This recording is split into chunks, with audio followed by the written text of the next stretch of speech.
I walked into the ballroom of the most expensive hotel in the city, clutching a small, heartfelt gift wrapped in brown paper. The music stopped. The chatter died. And then a voice cut through the silence like a serrated knife. "The stinky country boy is here." It was the bride, my son's fiancée. She pointed a manicured finger at me, sneering, as she whispered to her mother loud enough for half the room to hear. I assumed Marcus had told him to stay in the barn with the pigs. My throat tightened. I turned to leave, ready to write them both out of my will that very night. But my son Marcus grabbed my arm. His grip was bruising. He pulled me close, and what he whispered in my ear made my blood run cold and froze me on the spot. "Dad, do not leave. They are planning to force me to sign over the deed to your farm tonight. I need you to stay and watch me burn them to the ground." If you have ever been underestimated because of how you look, hit that like button and subscribe to the channel. Let me know in the comments which city you are watching from.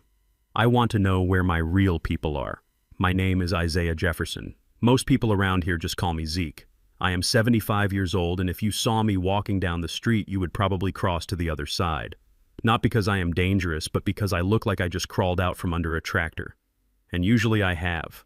I wear denim overalls stained with red Georgia clay boots that have seen more miles than a long-haul trucker, and a cap that has lost its color from decades of sweating in the sun. To the world, I am just an old, broke black man living on a dirt farm at the edge of the county.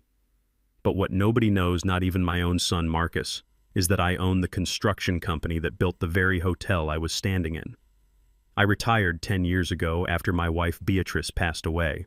I put a CEO in charge, set up a blind trust, and went back to the land. I have millions sitting in accounts I rarely touch. I own the land the new highway is being built on. I own the apartment complexes downtown. But I prefer the company of my tomatoes and my chickens to the sharks in suits I spent 40 years fighting. I wanted a simple life. But tonight, simplicity was not on the menu. I stood in the doorway of the grand ballroom at the Ritz-Carlton. I was not wearing my overalls tonight. I was wearing my Sunday best. The problem is, my Sunday best is a polyester suit I bought in 1995 for my nephew's graduation. It is a little tight in the shoulders now, and the fabric has that shine that screams discount rack. My shoes were polished, but if you looked closely, you could still see the faint outline of mud in the seams. You can take the man out of the country, but you cannot scrub 40 years of soil out of the leather. The room was dripping with crystals and gold. Waiters in white gloves moved like ghosts between tables loaded with food that cost more than my tractor. The guests were all the same. White, wealthy, and wearing expressions that said they smelled something rotting. I took a step forward and I saw heads turn. It was not the look of curiosity. It was the look you give a stray dog that wanders into a fine dining restaurant. I saw them whispering behind their champagne flutes. I saw a man in a tuxedo motion to a security guard, then hesitate when he saw me wave at the groom. I kept my head high. I am a Jefferson. My father sharecropped on land I now own. I do not bow my head to anyone but God. I walked across the plush carpet, my old shoes squeaking with every step. I was looking for Marcus. I wanted to give him my blessing, even though I had a bad feeling in my gut about this girl. And then I saw her. Tiffany Sinclair. She was standing in the center of the room, surrounded by her bridesmaids, looking like a princess in a magazine. She was beautiful, I will give her that. Blonde hair, blue eyes, skin that looked like it had never seen a day of hard work. But her beauty was just paint on a crumbling wall. I had met her only twice before. Both times she had refused to come out of the car at my farm, complaining about the smell of fertilizer. She had spoken to me like I was the help, asking if I could wash her windshield while she waited for Marcus. She turned and saw me. Her smile dropped faster than a stone in a well. She did not wave. She did not come over to greet her future father-in-law.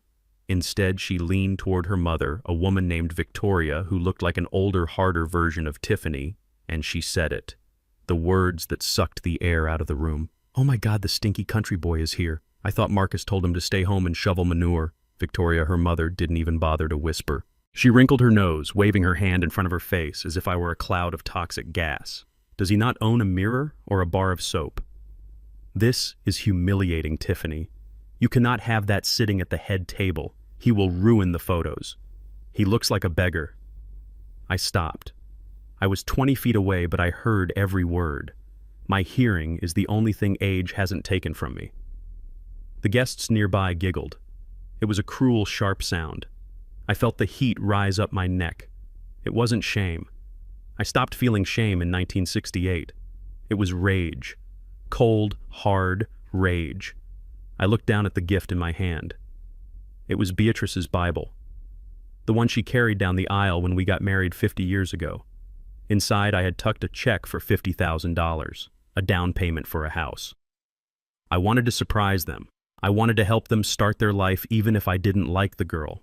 I thought maybe, just maybe, if I showed them kindness, they would show me respect. What a foolish old man I was. I looked at Tiffany. She was glaring at me with pure hatred. It wasn't just that I was old or that I looked poor. It was that I was there. My existence was in stain on her perfect white evening. She snapped her fingers at a waiter. "Get some air freshener spray for that corner," she hissed. "It smells like wet dog." That was it. I was done. I don't need their food. I don't need their approval. And clearly my son didn't need me if he was going to stand there and let this happen. I hadn't seen Marcus yet, but if he was marrying this woman, he was lost.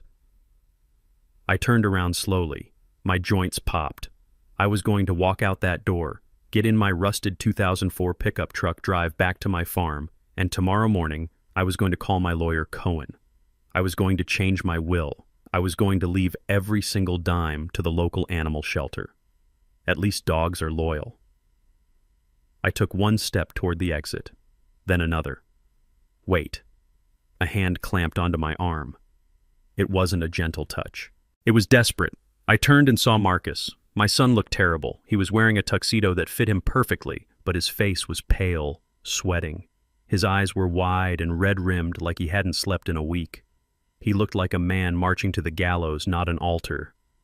I looked at his hand on my arm, then up at his face.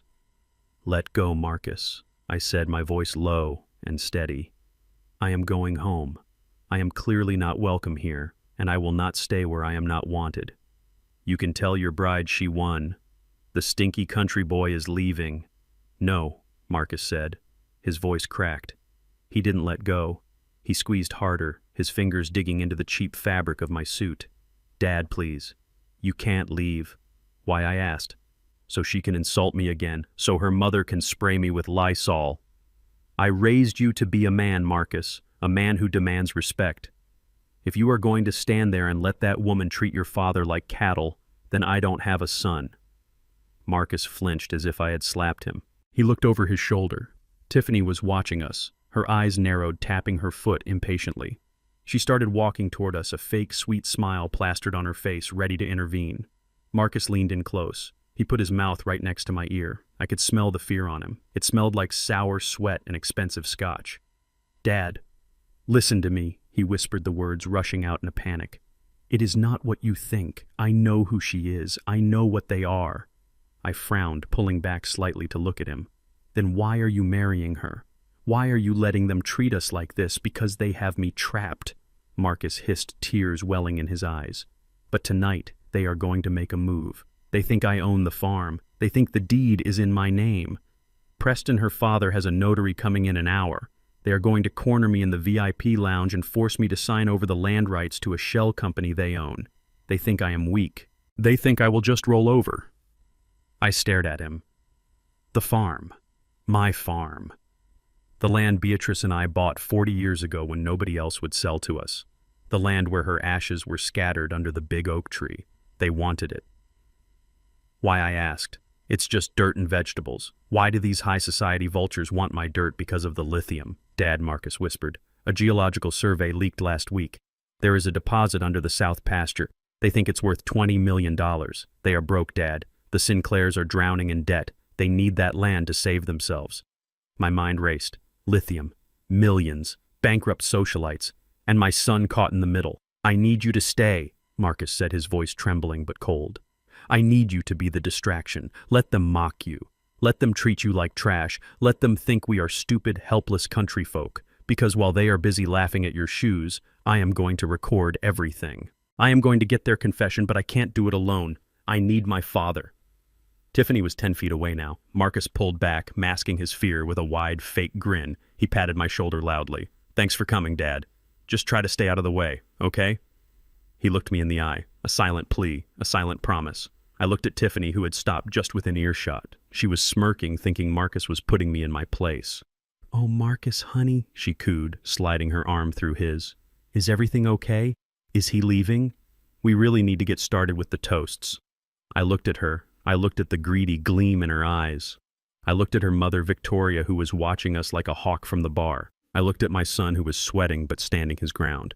I straightened my tie. I brushed a speck of invisible dust off my cheap lapel. I forced a smile that showed all my teeth, the smile of a wolf pretending to be a sheep. "No, ma'am," I said, making my voice sound thick and slow, adding a heavy country drawl that I usually kept hidden. "I ain't leaving. Marcus was just telling me where to sit so I don't disturb the fancy folks. I promise I'll be quiet as a mouse." Tiffany clapped her hands, delighted. "Perfect. There is a table right by the kitchen door. It is cozy, just for you. Now hurry along." She turned her back on me, pulling Marcus away toward the center of the room. I stood there for a moment, clutching Beatrice's Bible. My heart was hammering against my ribs, not from fear, but from the thrill of the hunt. They wanted the stinky country boy. They were going to get him. They thought they were the predators in this room. They had no idea they had just invited the lion into their den. I walked toward the kitchen table, my muddy shoes squeaking on the marble floor. Let the games begin. I was seated at a small round table that wobbled every time someone walked by. It was shoved into the far corner right next to the swinging metal doors of the kitchen. Every few seconds, a waiter would burst through, carrying trays of filet mignon and lobster, leaving behind a gust of hot air that smelled of dish soap and grease. This was the reserved table. The table for the help. The table for the embarrassments. I looked around. There were no centerpieces here, no crystal glasses, just a paper napkin and a glass of water that looked like it had been sitting out since yesterday. From my exile in the corner, I had a perfect view of the main stage. I watched the Sinclair family. They moved like a pack of wolves circling a wounded deer. My son Marcus was the deer. He was seated at the head table, flanked on both sides by his future in-laws. Preston Sinclair, Tiffany's father, was a large man with a face that looked like it had been sunburnt for 20 years. He wore a suit that probably cost more than my first house, but it fit him poorly, straining at the buttons as he leaned over Marcus. I saw him pour wine into Marcus's glass, not out of hospitality, but to lubricate the conversation. I focused my hearing. Years of listening for the crack of timber or the hum of a faulty generator had trained my ears to pick up sounds others missed.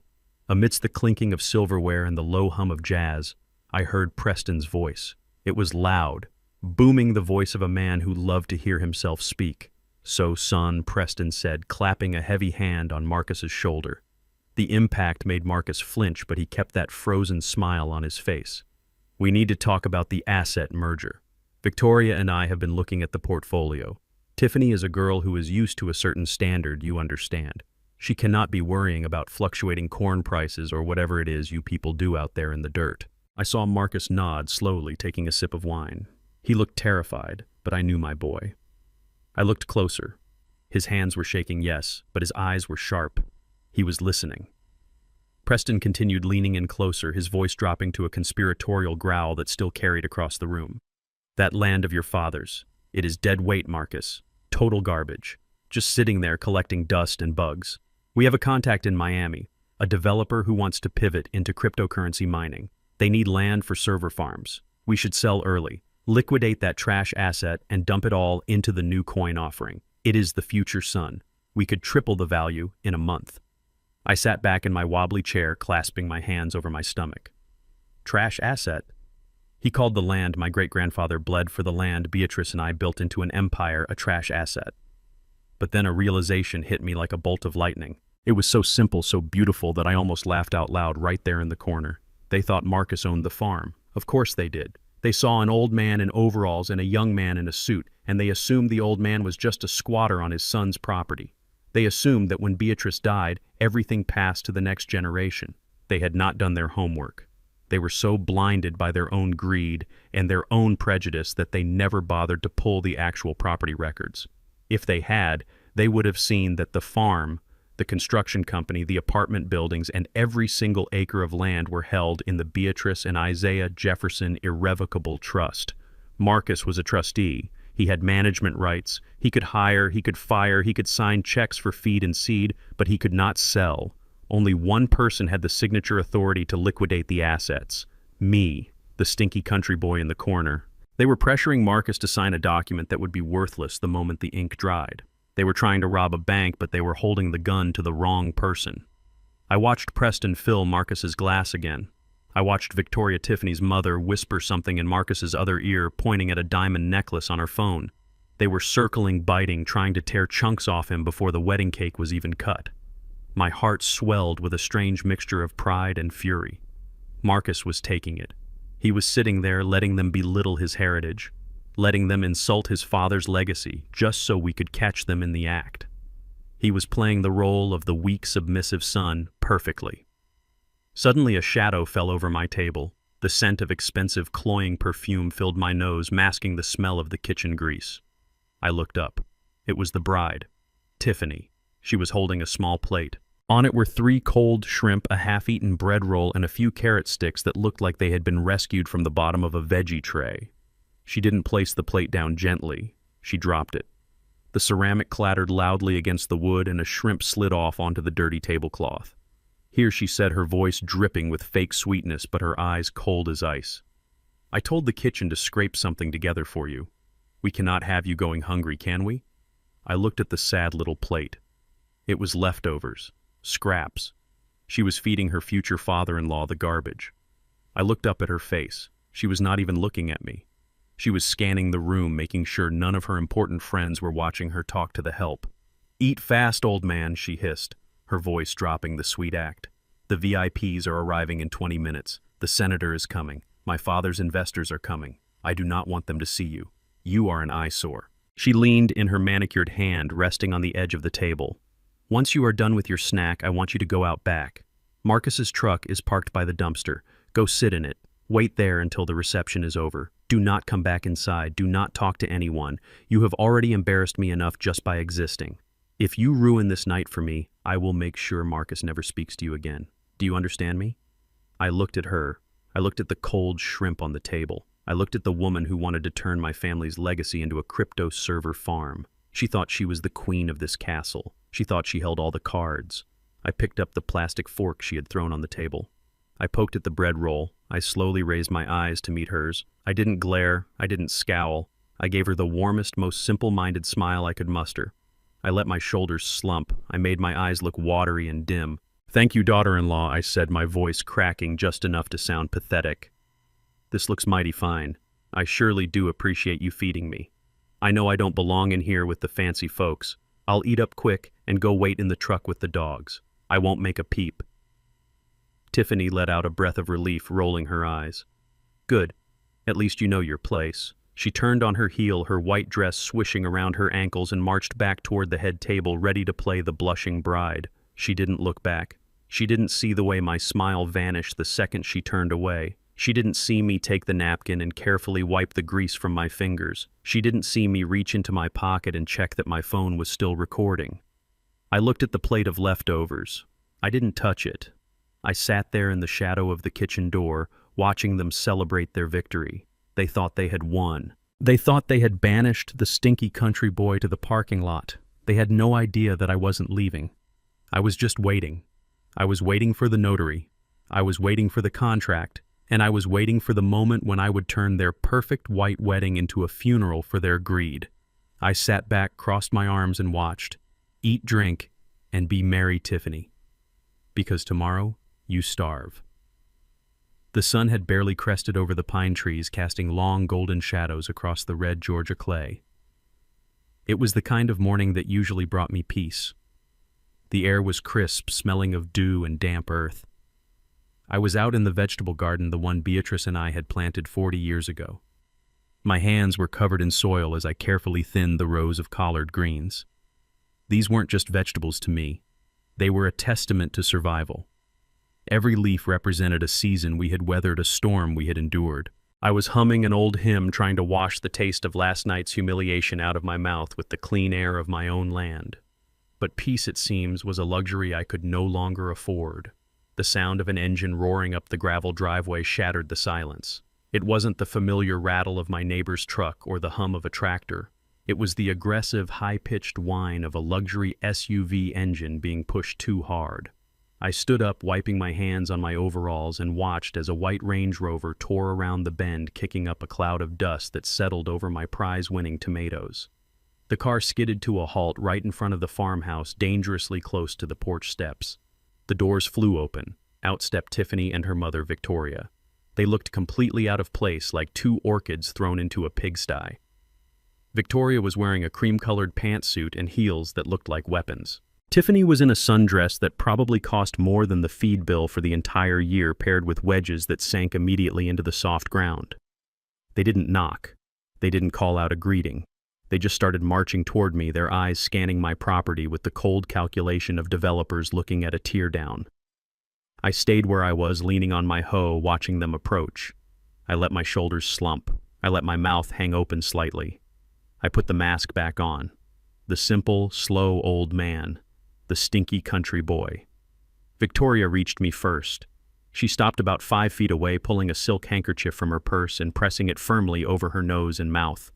Her eyes darted around the garden, landing on the rows of vegetables, the chicken coop in the distance, and the compost pile near the fence. Good Lord, she muffled through the silk. The smell is absolutely atrocious. It smells like rotting earth and animal filth. How does anyone live like this? I touched the brim of my cap. Morning, ma'am, I said, keeping my voice low and thick. That's just the smell of honest work. Fertilizer and growth. It's good for the soul. Victoria didn't even look at me. She turned to Tiffany, gesturing vaguely at the expanse of green behind me. This all has to go, Tiffany, immediately. We cannot have the wedding reception here with this stench. It will ruin the appetizers.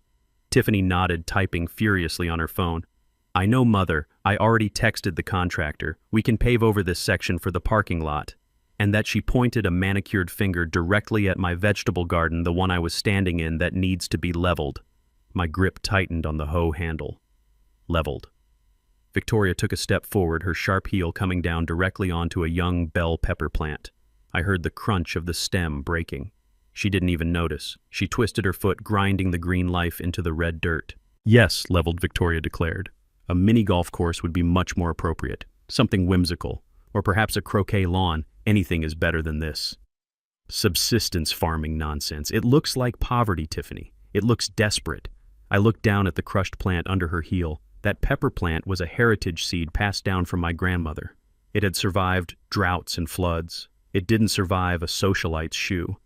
I felt a flash of heat in my chest, a roar of anger that wanted to tear through the act I was putting on. I wanted to tell her to get her foot off my land. I wanted to tell her that the dirt she was standing on was worth more than her entire fake existence. But I remembered Marcus. I remembered the lithium. I remembered the trap we were setting. So I swallowed the rage. I let it burn in my gut like moonshine. I surely do like my peppers, ma'am, I said softly, looking at the ground. Me and Beatrice, we planted these.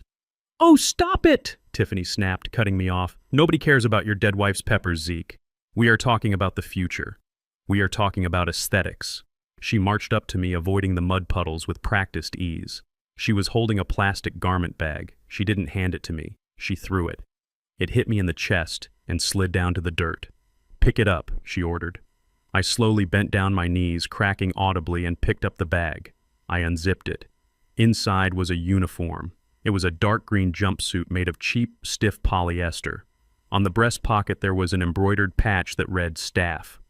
What's this for, Miss Tiffany? I asked, holding it up. It looked like something a janitor would wear in a prison. It is for next week, she said, crossing her arms. The photographer is coming to do the pre-wedding shoot. We are going to use the barn as a backdrop. Rustic chic is very in right now. I nodded slowly. Okay. You want me to clean the barn up for you? No, you old fool, she hissed. I want you to be in the background, but not as yourself. She stepped closer, her perfume clashing violently with the smell of the damp earth. Listen to me very carefully. When the photographer is here and when the guests start arriving for the rehearsal, you are not Marcus's father. You are not the owner of this farm. You are the gardener. You are the hired help. You have worked for Marcus's family for 30 years. You are simple-minded, loyal, and silent. My heart hammered against my ribs. She wanted to erase me. She didn't just want my land. She wanted to rewrite my history. She wanted to turn the man who owned the deed into a prop for her vanity. You want me to pretend I ain't his daddy? I asked, letting my voice tremble. Yes, she said, her eyes flashing with cruelty. Because frankly, Zeke, it is embarrassing. Look at you. You are a stain on Marcus's image. I have told my friends that Marcus comes from old money, that his family are gentlemen farmers.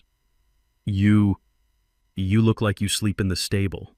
If anyone asks who you are, you point to the weeds and you keep walking. If you say one word about being his father, I will have security escort you off the property. Do you understand? Victoria chimed in from behind her, examining a fingernail. It is for the best, really. It is a kindness. You wouldn't fit in with our crowd anyway. This way you have a purpose. You can serve drinks if we run short on staff. I looked at the green jumpsuit in my hands. It was the ultimate insult. They wanted to dress me up like a doll and force me to serve them on my own land. They wanted to strip away my dignity along with my name. I looked at Tiffany. She was waiting for a fight. She wanted me to argue so she could run to Marcus and claim I was being difficult. She wanted ammunition. I wasn't going to give it to her. I clutched the uniform to my chest like it was a precious gift. I forced a tear to well up in my eye. I nodded vigorously, bobbing my head like a bobblehead doll. Yes, ma'am, I said, my voice thick with fake gratitude. I understand. I surely do. I don't want to shame Marcus. He's a good boy. I'll wear the suit. I'll be the best gardener you ever saw. I won't say a mumbling word to nobody. Just point me where to weed and I'll weed. Tiffany smirked, a look of pure triumph. See, Mother, I told you he was trainable. You just have to be firm. Good, Victoria said, turning back to the car. Now let's go. I can feel the humidity ruining my blowout. And Zeke, do something about that smell before next week. Buy some Febreze, gallons of it. They turned and walked back to the Range Rover, their heels clicking on the stones. They didn't say goodbye. They just got in, revved the engine, and sped off, leaving me standing in the dust with a cheap green jumpsuit in my hands. I watched them go until the white car disappeared around the bend. The moment they were gone, the slump in my shoulders vanished. I stood up straight, stretching to my full height of 6'2". I tossed the jumpsuit onto the porch bench. I looked down at the crushed pepper plant. I knelt and gently packed the dirt around the broken stem, though I knew it was too late to save it. They thought I was trainable. They thought I was a prop. They thought they had won. I wiped the dirt from my hands and walked into the house. I didn't go to the kitchen. I went straight to the study in the back, the room that was always locked. The room Marcus had never even seen the inside of. I unlocked the heavy oak door and stepped inside. It wasn't a farmhouse study. It was a command center. 3 monitors sat on a mahogany desk. Filing cabinets lined the walls, filled with deeds, contracts, and blueprints. I sat down in my leather chair and picked up the secure landline phone. I didn't dial Marcus. I dialed the one man who hated bullies more than I did. Cohen. He picked up on the first ring. Isaiah. It is early. Is everything all right? Cohen was 70 years old. A Jewish lawyer who had been my partner in fighting city hall zoning boards and racist contractors for 40 years. He was the shark I kept in the tank. It started, Cohen, I said, my voice low and hard, stripping away every trace of the country accent. They are moving on the property. They tried to demote me to the help on my own land. I heard the rustle of papers on the other end. Cohen didn't ask for details. He knew the drill. What do you need? I need a full financial autopsy on the Sinclair family, I said.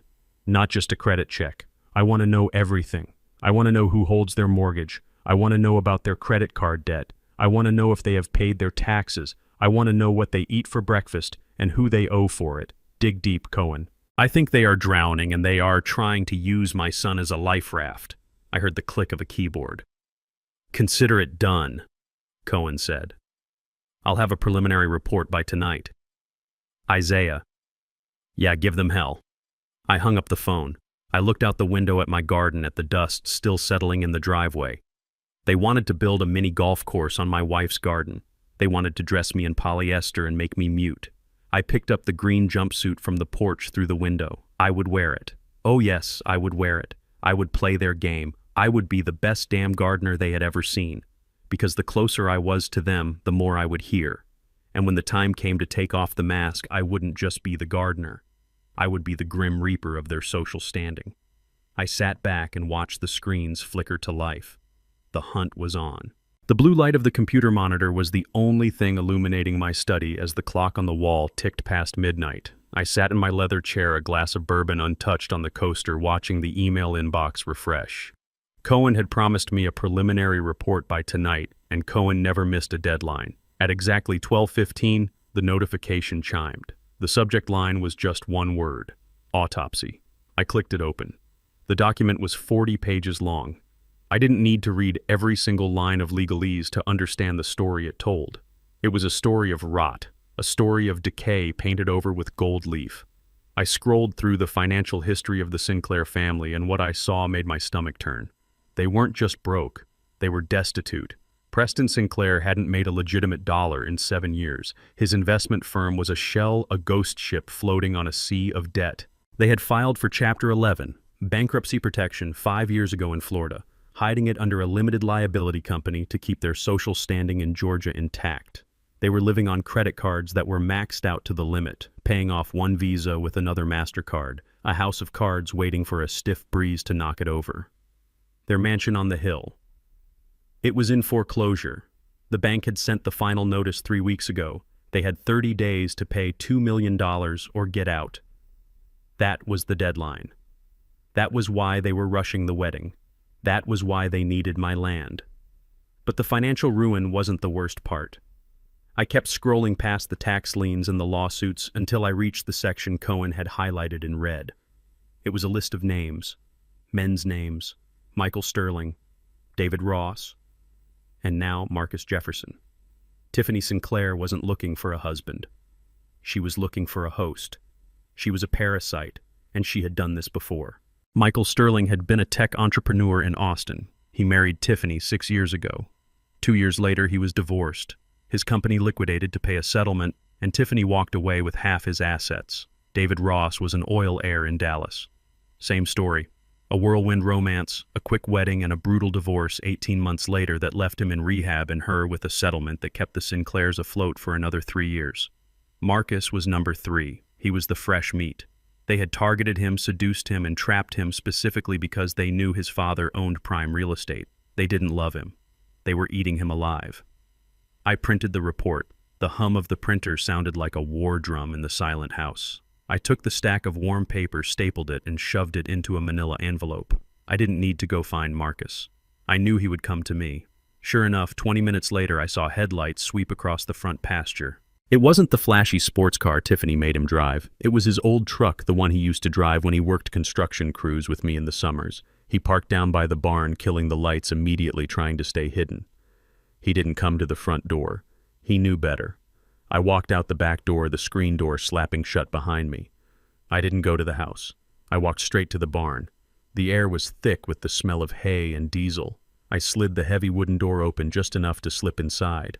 Marcus was sitting on a bale of hay, his head in his hands. He had taken off his expensive jacket and thrown it in the dirt. His tie was undone, hanging loose around his neck like a noose he had just slipped out of. He looked up when I entered. In the dim light of the single bulb hanging from the rafters, he looked like a ghost. He looked like a man who had lost everything before he had even started. "Dad," he whispered. His voice was raw. I didn't say anything. I just walked over and leaned against the old tractor, crossing my arms over my chest. I waited. "I know," Marcus said. He didn't look at me. He looked at his boots. "I know what they are." "You know," I asked, my voice flat.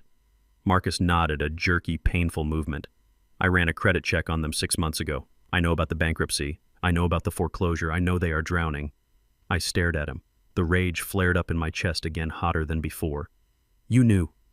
You knew they were con artists. You knew they were using you to get to my money, and you still let that woman treat me like a dog at the engagement party. You still let her call me a stinky country boy. I had to." Marcus said, his voice cracking. He looked up at me then, and his eyes were full of tears. "Dad, you don't understand. I tried to leave her. 2 months ago when I found out about the debts, I packed a bag. I was going to end it. I was going to walk away." "So why didn't you?" I demanded. "Why are we here, Marcus? Why are you marrying a woman who looks at your family with disgust?" "Because she is pregnant," Marcus said. The words hung in the air between us, heavy and suffocating. I froze. "Pregnant." "She told me the night I tried to leave." Marcus continued, the words spilling out of him like a confession. "She showed me the test. She is 3 months along. Dad, it's a boy.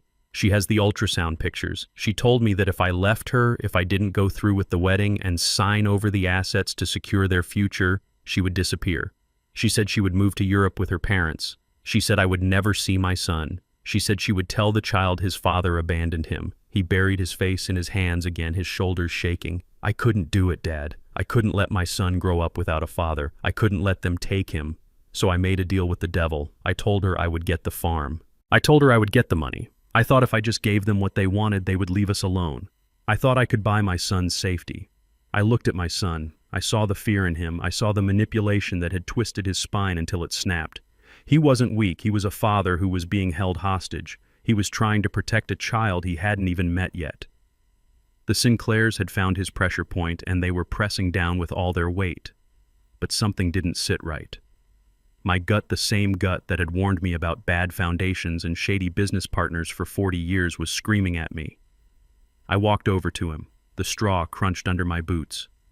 "Stand up, Marcus." He looked up confused, but he stood. He was taller than me now, broad-shouldered, a handsome man who had been beaten down by psychological warfare. I looked him in the eye.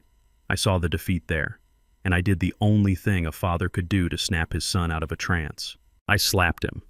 It wasn't a brutal blow. It wasn't an act of violence. It was a sharp, stinging slap across his cheek, quick and precise. The sound cracked through the quiet barn like a gunshot. Marcus stumbled back, his hand flying to his face, his eyes wide with shock. "Dad, Jefferson men do not get trapped," I growled, stepping into his space, forcing him to look at me. "Jefferson men do not let vultures dictate the terms of their surrender. You think you are protecting your child. You are feeding him to wolves. You think giving them the land will satisfy them. It will never be enough. Once they have the farm, they will want the construction company. Then they will want the accounts. And when you are dry, when you are nothing but a husk, they will take the child anyway and leave you in the gutter just like they did to Michael Sterling and David Ross." Marcus stared at me, the red mark on his cheek glowing in the dim light. The shock was fading, replaced by a dawning realization. "You are being played son," I said, my voice dropping to a low, dangerous rumble. "You are being hunted, and you are making it easy for them. But the baby," Marcus whispered. "Even if they are thieves, Dad, the baby is innocent. I can't risk it." I narrowed my eyes. I thought about Tiffany. I thought about the champagne she had been drinking at the engagement party. She had been holding a glass. I had seen her take sips. Small sips, but sips nonetheless. I thought about the dress she wore tight against a stomach that looked as flat as a board. 3 months. "Show me the ultrasound," I said. Marcus blinked. "What? You said she has pictures. Show me." He fumbled for his phone, scrolling through his gallery with shaking fingers. He held it up. There on the screen was a grainy black and white image of a fetus. It looked real. It had a name typed at the top, Baby Sinclair Jefferson. I looked closer. I squinted. I had built hospitals.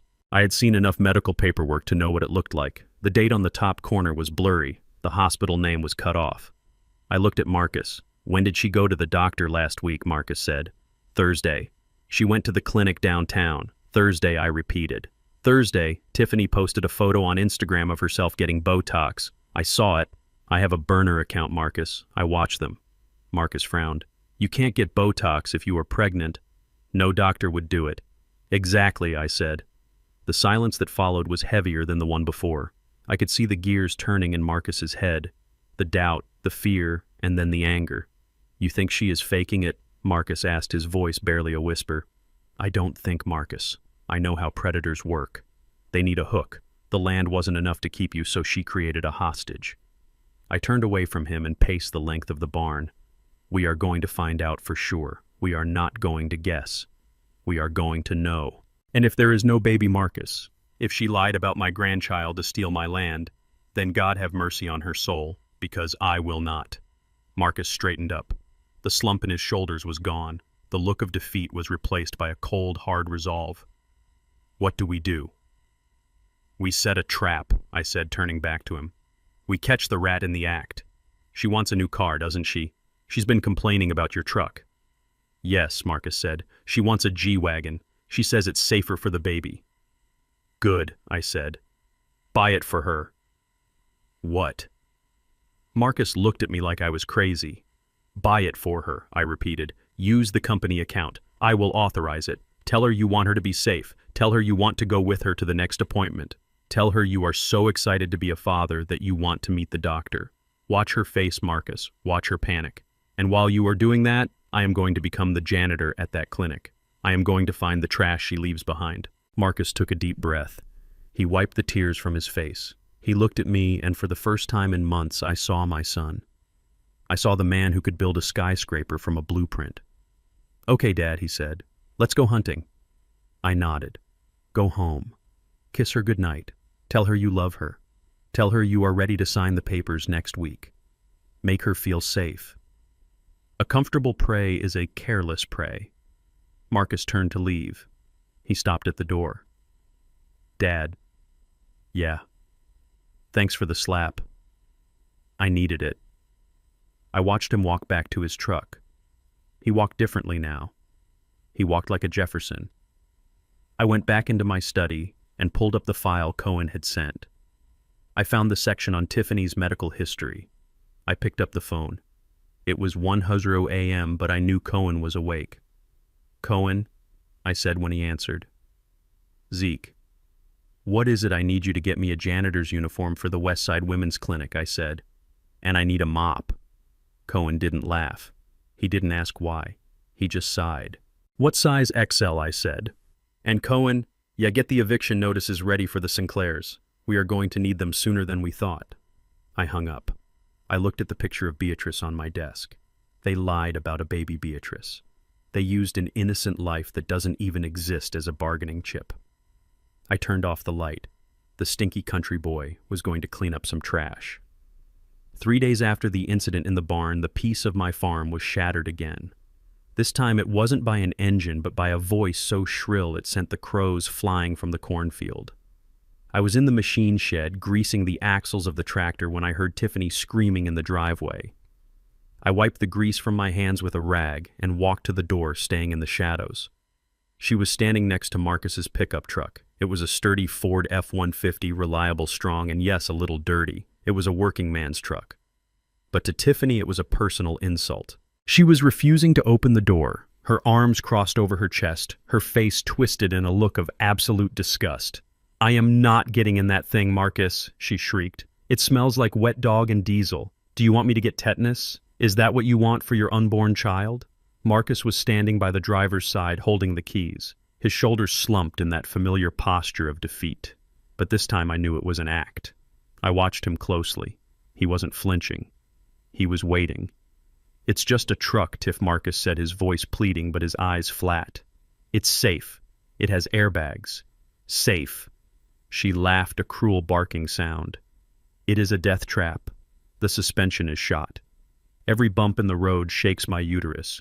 Do you know how delicate the first trimester is? Do you want me to lose this baby because you are too cheap to buy a vehicle that wasn't built during the Bush administration?" She placed a hand protectively over her flat stomach. It was a performance worthy of an Oscar. "I need security, Marcus. I need luxury. I need a G-Wagon. It is the only car with a 5-star safety rating that fits the baby's needs. If you loved us, if you really wanted to protect this family, you wouldn't force me to ride in this garbage." I watched Marcus. He looked at me just for a second across the yard. I gave him a barely perceptible nod. "Okay," Marcus sighed, dropping his hands. "You're right. I'm sorry. I shouldn't risk it." Tiffany's face transformed instantly. The anger vanished, replaced by a greedy, predatory excitement. She lowered her hand from her stomach. "Really?" she asked. "Yes," Marcus said. "I will call the dealership. I will use the company account. Dad authorized a vehicle upgrade for the business last month. We can put it under the construction firm's name for tax purposes."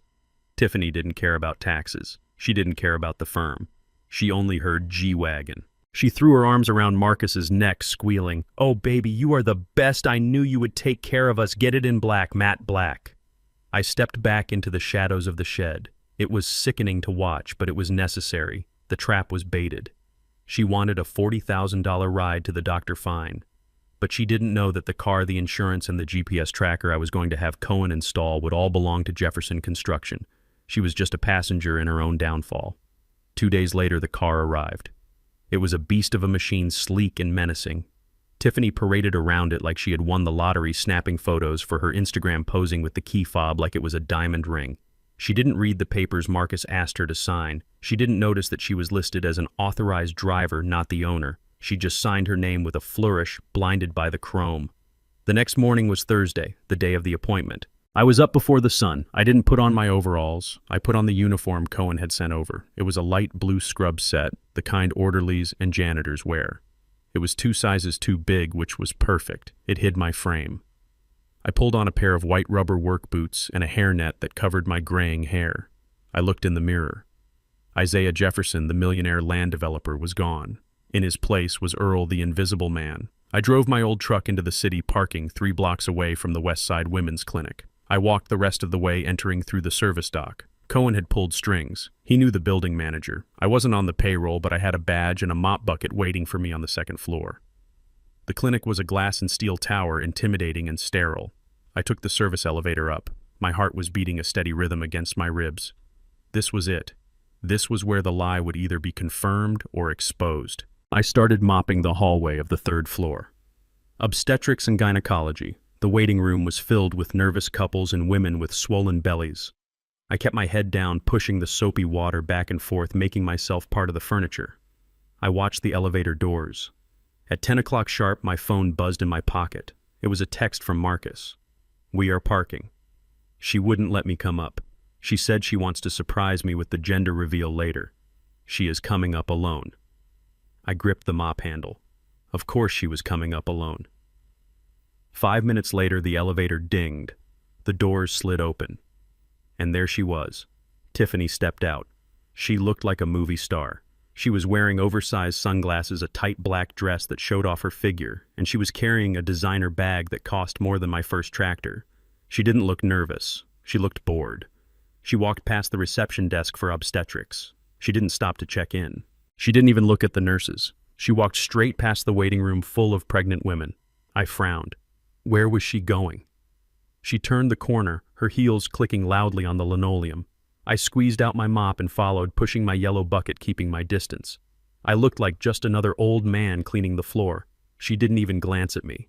To her, people like me didn't exist. We were just obstacles to step around. She walked to the end of the hall and pressed the button for the secondary elevator. This elevator only went to the upper floors, the specialty floors. I watched the numbers light up as she ascended. 4, 5, 6. She got off on the 4th floor. I abandoned my bucket. I took the stairs, moving as fast as my 75-year-old knees would allow. I burst onto the 4th floor landing, breathing hard, and cracked the door open. The sign on the wall opposite the door read, "The Center for Aesthetic Perfection, Plastic Surgery, Dermatology, and Cosmetic Enhancements." I stared at the sign. A cold smile spread across my face. There were no babies on the 4th floor. There were no ultrasounds. There were only needles and knives. I stepped into the hallway, pulling a spray bottle and a rag from my pocket. I started wiping down the baseboards, inching closer to the glass doors of the clinic. Through the frosted glass, I saw Tiffany at the counter. She was laughing with the receptionist. She wasn't filling out insurance forms for a prenatal checkup. She was pointing at her lips. I moved closer, polishing a smudge on the glass door. "I have an appointment with Dr. Vane," I heard Tiffany say. "I need a top-up. My upper lip is deflating and the wedding is in 2 weeks. I need to look perfect." I stopped scrubbing. "A top-up." "Oh, and I need to sign the waiver again," the receptionist said. "Just standard procedure. No pregnancy, no breastfeeding, no active infections." "Nope," Tiffany chirped. "Clear on all counts. Just fill me up." I felt a surge of triumph so strong it almost made me dizzy. There it was, the confession. She had just signed a legal document stating she wasn't pregnant because you cannot get fillers if you are carrying a child. It was a liability. She took the clipboard, signed it quickly, and handed it back. Then she disappeared into the back rooms. I needed that paper. Or I needed the receipt. I needed something physical. A recording was good, but a piece of paper with her signature on it was a bulletproof vest. I waited. I cleaned that hallway until it sparkled. I cleaned the water fountain. I cleaned the elevator buttons. 40 minutes passed. Finally, the door opened. Tiffany walked out. Her lips were swollen, red, and shiny. She was checking her reflection in her phone, admiring the work. She looked like a duck that had been punched in the mouth, but she clearly thought she looked gorgeous. She stopped at the reception desk to pay. "All done, miss." "Sinclair," the receptionist said. "That will be $800. Would you like a receipt?" "Just toss it." Tiffany said, tapping her credit card, Marcus's credit card on the terminal. I don't need a paper trail, just make sure the appointment reminder doesn't go to my fiancé's email. Of course, the receptionist said. She printed the receipt, crumpled it up along with the carbon copy of the waiver Tiffany had signed, and tossed it into the small wastebasket under the desk. Tiffany put on her sunglasses, fluffed her hair, and strutted toward the elevator. She looked satisfied. She had her new car, her new lips, and she thought her secret was safe. She got on the elevator, and the doors closed. I didn't wait. I walked straight into the clinic. The receptionist looked up surprised to see a janitor she didn't recognize. "Can I help you?" she asked. "Trash collection, ma'am," I said, keeping my head down, mumbling into my chest. "Building management sent me. Special pickup." "Oh, okay," she said, distracted by her computer screen. "The bin is right there." I walked behind the desk. My heart was racing. I reached for the small metal bin. There, right on top, was the crumpled ball of paper. I didn't just take the paper, I took the whole bag. I tied it up, nodded at the receptionist, and walked out. I didn't stop until I was back in the stairwell. My hands were shaking as I untied the bag. I dug through the coffee cups and candy wrappers until I found it. I smoothed out the paper against the concrete wall. It was a receipt for 1.5 milliliter Juvederm Ultra. Date, today. Patient Tiffany Sinclair. And stapled to the back was the yellow carbon copy of the patient intake form. Question 4. Are you currently pregnant or breastfeeding? Tiffany had checked the box marked no, and right next to it, she had signed her name. I leaned against the wall and let out a long, ragged breath. I had it. I had the smoking gun. She wasn't just lying to Marcus. She was lying to everyone. There was no baby, there was no heir, there was only greed, vanity, and a syringe full of poison. I took a picture of the document with my phone, sending it immediately to Cohen and to Marcus. Then I folded the paper carefully and placed it in my pocket right next to my heart. It was time to go home. It was time to show Marcus that he wasn't trapped, he was free, and it was time to prepare the welcome party for the Sinclairs. I walked down the stairs, tossing the rest of the trash into the dumpster outside. I stripped off the blue scrubs and threw them in the back of my truck. I put my old cap back on. Isaiah Jefferson was back, and he was bringing the storm. The silence on the farm didn't last long. The Sinclairs were like kudzu. You could cut them back, hack them down, but they just kept creeping back in, looking for a chokehold. 2 days after I caught Tiffany at the clinic, the strategy changed. They stopped demanding. They stopped screaming. They started smiling, and that terrified me more than the anger ever did. It was a Tuesday afternoon when the white Range Rover rolled up the driveway again. This time there was no aggressive honking, no stomping of heels. Victoria Sinclair stepped out of the car carrying a wicker basket covered in a checkered cloth. She looked like she was auditioning for a role in a commercial for country living.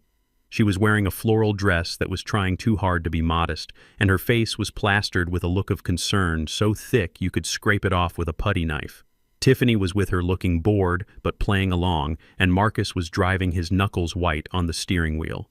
I was sitting on the porch, whittling a piece of cedar. I wasn't really making anything, just shaving the wood down, letting the shavings pile up around my boots. It calmed my nerves. It kept my hands busy so I wouldn't strangle anyone. "Good afternoon, Isaiah." Victoria called out, her voice dripping with syrup. "We thought we would come by and check on you. We brought some tea and biscuits, a little peace offering." I didn't stand up. I just tipped my cap. "That is mighty kind of you, ma'am," I said, keeping the drawl heavy. Marcus walked up the steps, his eyes darting around. He looked tired. The game was wearing on him. He gave me a quick, almost imperceptible nod. He knew something was coming. We just didn't know what. Victoria bustled into my kitchen like she owned it. I heard cabinets opening and closing. I heard the kettle whistle. She was making herself at home, invading my sanctuary. Tiffany sat on the porch swing, scrolling on her phone, ignoring me completely. She looked at the farm like it was a prison she was about to be paroled from. 10 minutes later, Victoria came out with a tray. There were 4 mugs. 3 of them were my regular coffee mugs. One was a delicate china teacup she must have brought from her own house. It looked ridiculous sitting on the rough wood of my porch table. "Here you go, Isaiah," she said, placing the china cup in front of me. "I made you a special blend, chamomile and valerian root. It is wonderful for the nerves. You have seemed so agitated lately. This will help you relax." She handed Marcus and Tiffany the coffee mugs. She took one for herself. I looked at the cup. The steam rising from it didn't smell like chamomile. I spent 40 years on construction sites. I spent 40 years working with chemical solvents, sealants, and bonding agents. My nose is sensitive. I can smell a gas leak from 3 floors down. And I can smell when something isn't right. There was a faint metallic acridness cutting through the herbal scent. It was subtle. If I had been just a farmer, I might have missed it. But I wasn't just a farmer. I was an engineer. I knew that smell. It smelled like benzodiazepines crushed into powder. It smelled like the sedatives we used to have to lock up in the site medical trailer. She wasn't trying to relax me. She was trying to knock me out. I looked up at Victoria. She was watching me. Her eyes were wide, expectant. She wasn't drinking her tea. She was waiting for me to take the first sip. "Go on," she urged. "It is best when it is hot." My mind raced. Why drug me? What was the end game? Then I saw Tiffany lift her phone. She wasn't scrolling anymore. She was holding it up, the camera lens pointed directly at me. They didn't want to kill me. Not today. They wanted a show. They wanted footage of the old man passing out, slurring his words, acting crazy. They wanted evidence of incompetence. If I refused to drink, they would know I suspected them. If I accused them, they would deny it and call me paranoid, which would just feed their narrative. I had to play the game. I picked up the saucer with my trembling, calloused hands. I lifted the delicate cup. I saw Victoria's shoulders relax. She thought she had me. I brought the cup to my lips. I tilted it, but I didn't open my throat. I let the hot liquid pool in my mouth under my tongue. It tasted bitter, vile, like sucking on a battery. I lowered the cup. I coughed, a racking, chest-deep cough that shook my whole body. "Excuse me," I wheezed. Went down the wrong pipe. I pulled my old blue handkerchief from the front pocket of my overalls. I hacked into it, burying my face in the fabric. And while my face was covered, I spit the poison into the cloth. I wiped my mouth, folding the handkerchief over the wet spot, and shoved it deep into my pocket. I looked at Victoria. I smiled a goofy, lopsided smile. "That is tasty," I said. "Real strong." She smiled back. "Good. Drink it all." I did it again. Sip, hold, cough, spit. It was a magic trick I had learned in boardrooms when I didn't want to get drunk with clients but needed them to think I was drinking. By the time the cup was empty, I started my performance. I let my eyelids droop. I let my head roll slightly to the side. I started tapping my fingers on the armrest in erratic, nonsensical rhythm. "I surely do feel heavy," I mumbled, slurring the words together. "Beatrice. Is that you, Beatrice?" I looked directly at Tiffany. "You look just like my Beatrice," I said, pointing a shaking finger at her. "Why are you wearing that white dress? We got to go to the church. The preacher is waiting." Tiffany recoiled, wrinkling her nose. "Ew, he thinks I'm his dead wife." "Mother, he is losing it." Victoria stood up.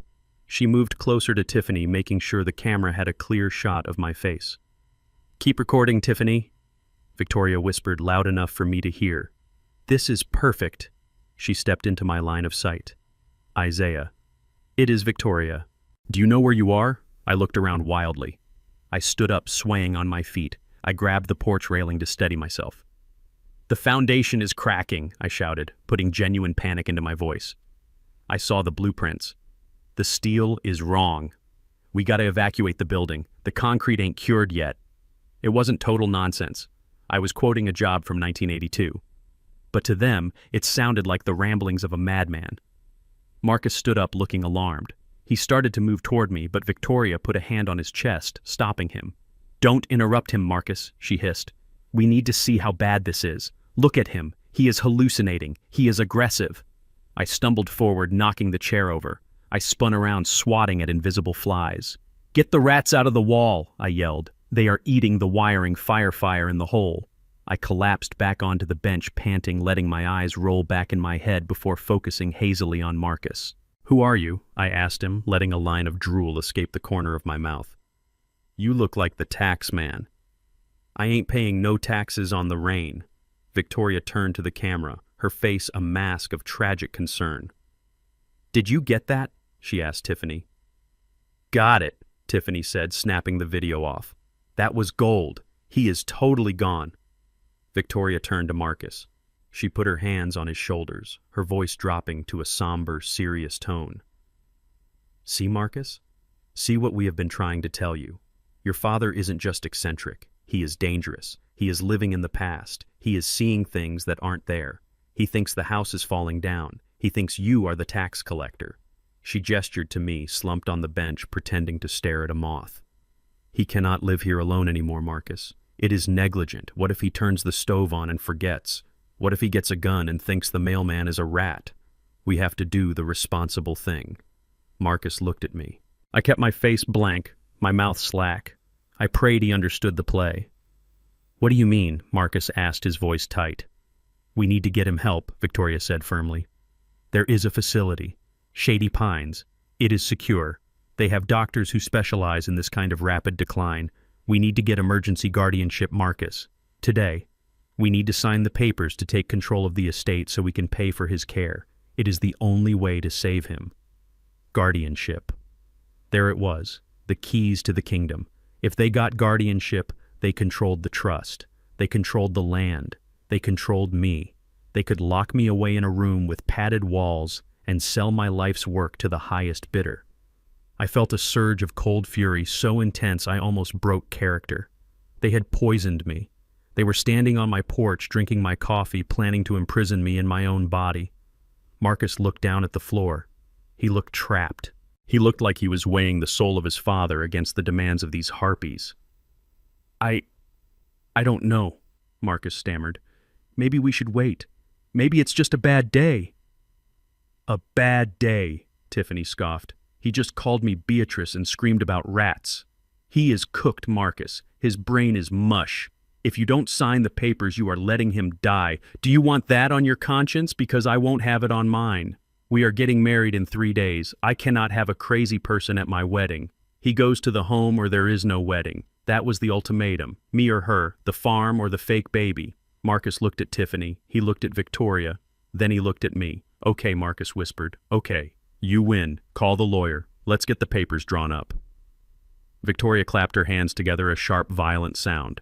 "Excellent decision, darling. You are being so brave. I know a lawyer who can rush the emergency order. We can have it in front of a judge by tomorrow morning." She pulled out her phone, dialing a number as she walked down the steps. Tiffany followed her, smirking at me as she passed. "Bye-bye, Grandpa," she whispered. "Enjoy the pudding cups." They walked to the car, leaving Marcus standing on the porch. He didn't look at me. He just turned and walked down the steps, his shoulders hunched. I waited until the taillights of the Range Rover disappeared. I waited until the dust settled. Then I sat up. I wiped the drool from my chin. I reached into my pocket and pulled out the handkerchief. It was soaked with the tea. I walked into the house, straight to the kitchen. I found a Ziploc bag and sealed the handkerchief inside. Evidence. I labeled it with the date and time. Then I went to my study. I sat down at the desk and pulled up the security feed. I had installed hidden cameras on the porch 3 days ago. High definition. Audio enabled. I rewound the footage. There it was. Victoria pulling a small vial from her bra. Victoria pouring the powder into my cup. Victoria stirring it with her pinky finger. I watched myself act crazy. It was a good performance. But the camera angle caught something else. It caught Victoria's face when I was screaming about the fire. She wasn't scared. She was smiling. A shark-like predatory grin. I saved the clip. I backed it up to 3 different servers. Then I picked up the phone. "Cohen," I said. "Yeah." "They drugged me." "Cohen. They tried to roofie me on my own front porch." There was a silence on the line. A cold, heavy silence. "Are you okay?" Cohen asked. "I didn't drink it," I said. "I have the sample. And I have the video. They are filing for emergency guardianship tomorrow." "Good," Cohen said. "Let them file. Let them walk into the courtroom with their fake video and their lies. I want the judge to see this, Cohen. I want the judge to see them poisoning an old man." "He will," Cohen promised. "But Isaiah, yeah, if they are filing tomorrow, that means they are bringing the lawyer to you tonight. They need your signature on the voluntary admission forms first. It makes the guardianship easier. They are going to try to trick you into signing yourself away." "I know," I said. "Let them come." I hung up the phone. I looked at the Ziploc bag on my desk. They wanted to declare me incompetent. They wanted to take my mind. I opened the drawer and pulled out a pen, a nice heavy fountain pen. Tonight, the stinky country boy was going to sign his name. but he wasn't going to sign what they thought. I sat back and waited for the night to fall. The tea was bitter, but the revenge was going to be sweet. The moon was high and bright over the cornfields when the headlights cut through the darkness of my living room. I was sitting in my old recliner, the leather cracked and worn from years of use waiting. I had turned off the main lights, leaving only a single dim lamp burning in the corner. It cast long, dancing shadows across the floorboards. I practiced my breathing. Shallow, rattling. The breathing of a man whose mind was slipping away, whose lungs were too tired to push air. I let my jaw go slack. I let my hands tremble in my lap. I was not Isaiah Jefferson, the man who built skyscrapers. I was Zeke, the confused old farmer who had just been poisoned by his future in-laws. The heavy oak door didn't even get a knock. It just swung open. Preston Sinclair walked in first, filling the frame like a bloated toad in a tuxedo. He didn't wipe his feet. He stepped right onto my wife's braided rug with his muddy dress shoes, bringing the cold night air in with him.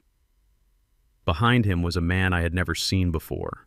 He was skinny, wearing a suit that was too shiny and a tie that was too wide. He carried a leather briefcase that looked brand new, like he had just bought it at a discount store an hour ago, and trailing behind them both was Marcus.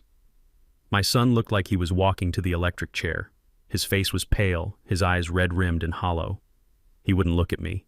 He kept his gaze fixed on the floorboards, his hands clenched into fists at his sides. Good, he was selling it. If he looked at me, he might break. Well, look at this! Preston boomed, his voice too loud for the small room. He is still out of it. Victoria's tea must have really done a number on him. Good thing we came when we did. He looks like he is about to expire right there in the chair. The skinny man stepped forward, sniffing the air like a rat smelling cheese.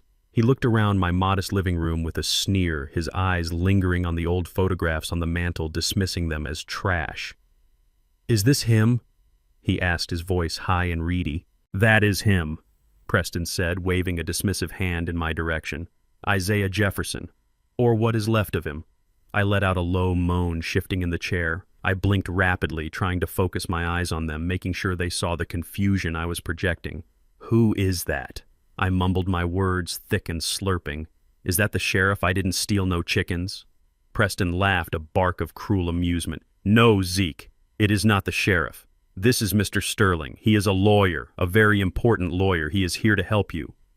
Mr. Sterling approached me, pulling a chair from the kitchen table and dragging it across the floor. The sound was like nails on a chalkboard. He sat down directly in front of me, opening his briefcase with a sharp click. He pulled out a thick stack of papers. They were crisp, white, and terrifying. Mr. Jefferson Sterling said, speaking slowly and loudly, as if I were deaf as well as stupid. "My name is Arthur Sterling. Your family is very concerned about your health. They tell me you have been seeing things. Fire, rats, is that right?" I nodded weakly, letting my head loll to the side. "The rats," I whispered.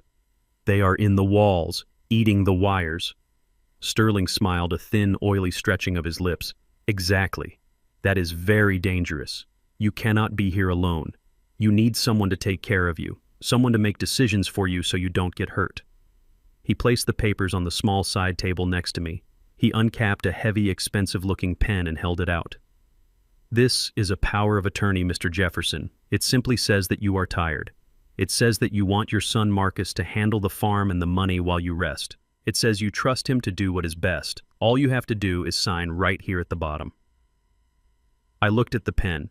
It hovered in the air in front of me. I looked at the paper. The text was dense, single-spaced, standard legal boilerplate.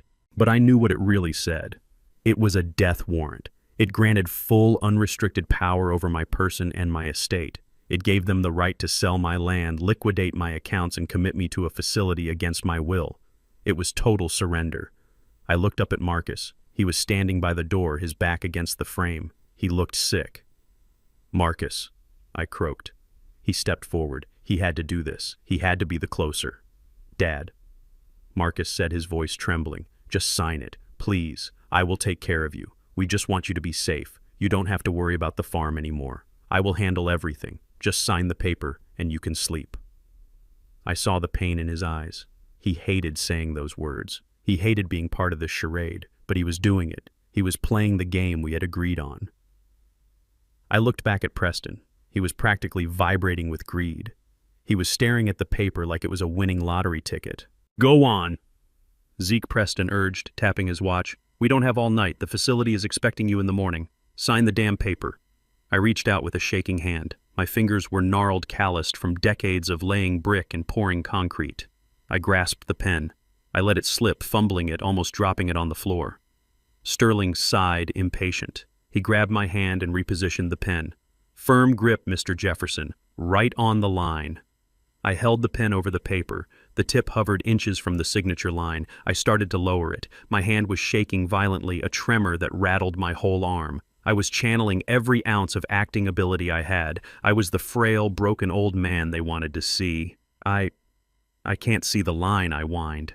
"It is too dark," Preston cursed under his breath. He pulled out his phone and turned on the flashlight, shining the harsh white beam directly onto the paper, blinding me for a second. "There," he snapped. "Sign it." I took a deep breath. I let the tip of the pen touch the paper. I felt the texture of the document under my hand. This was it, the moment of truth. I started to write. But I didn't write Isaiah Jefferson. I didn't write Zeke. I let my hand jerk and spasm. I dragged the pen across the page in jagged, violent strokes. I was writing, but I was disguising the letters in the tremors of a dying mind. G. I made the letter big and looped, looking like a child's scrawl. E. The pen dug into the paper, almost tearing it. T. I paused, panting, letting the pen rest. "You are doing great," Sterling said, his voice tight. "Keep going." I started again. O-U-T. Get out. That was my signature. That was my legal declaration. That was my answer to their theft, their poison, and their arrogance. I finished the last letter with a trailing line that ran off the edge of the page like my hand had just given up. I dropped the pen. It rolled across the table and fell onto the floor. I slumped back into the recliner, closing my eyes, letting my mouth hang open again. "I'm tired," I whispered. "So tired." Sterling snatched the paper up before the ink was even dry. He didn't look closely. He didn't analyze the letters. He just saw ink on the line. He saw a scribbled mess that looked enough like the signature of a senile old man to pass muster with a crooked judge. He grinned, a look of pure avarice.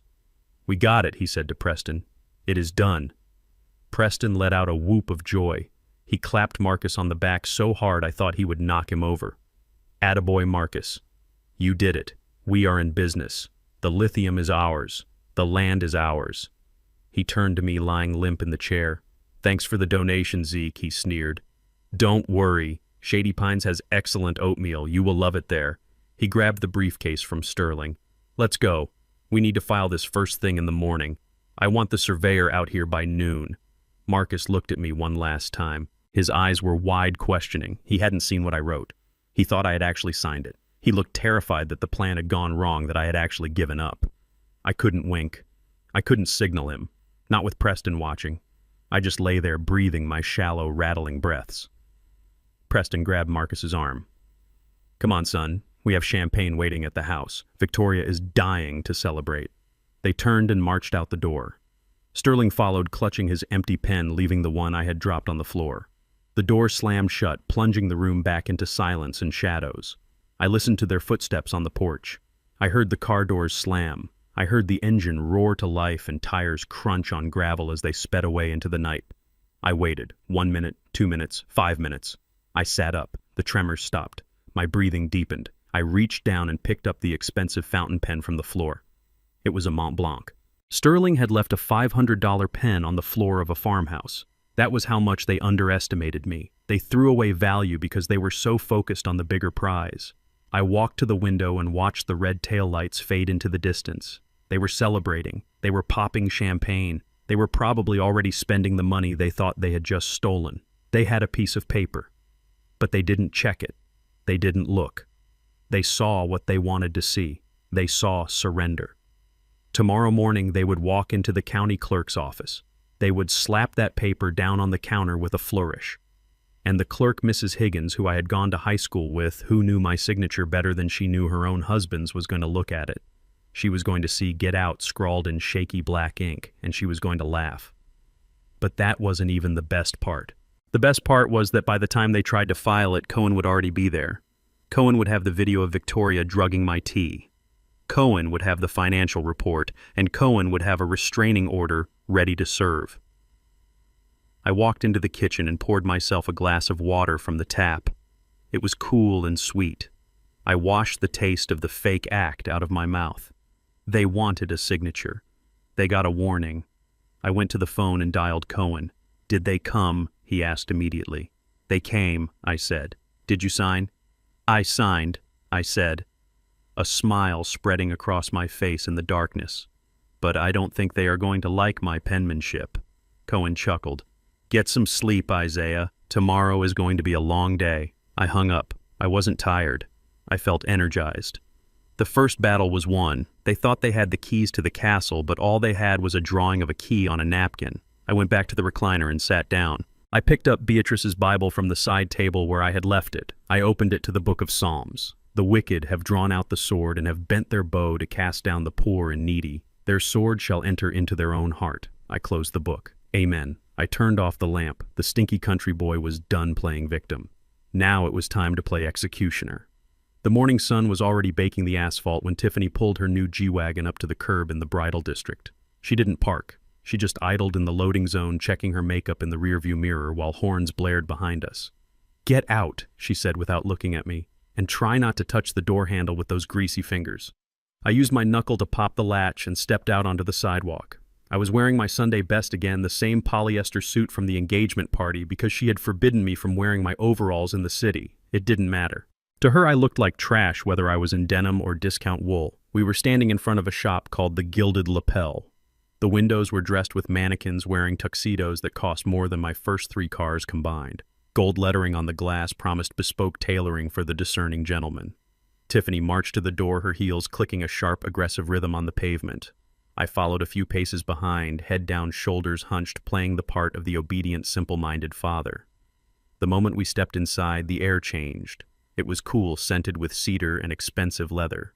A young man with slicked-back hair and a suit that fit him like a second skin looked up from a ledger. His eyes scanned Tiffany, lighting up at the sight of her designer bag and the diamond on her finger. Then his gaze slid to me. The light died, instantly replaced by a look of pure, unadulterated sneer. He didn't just look down on me. He looked through me as if I were a smudge on his pristine glass display case. "Can I help you, madam?" he asked, ignoring me completely. "Yes," Tiffany said, snapping her gum. "I need a suit for him." She jerked a thumb in my direction.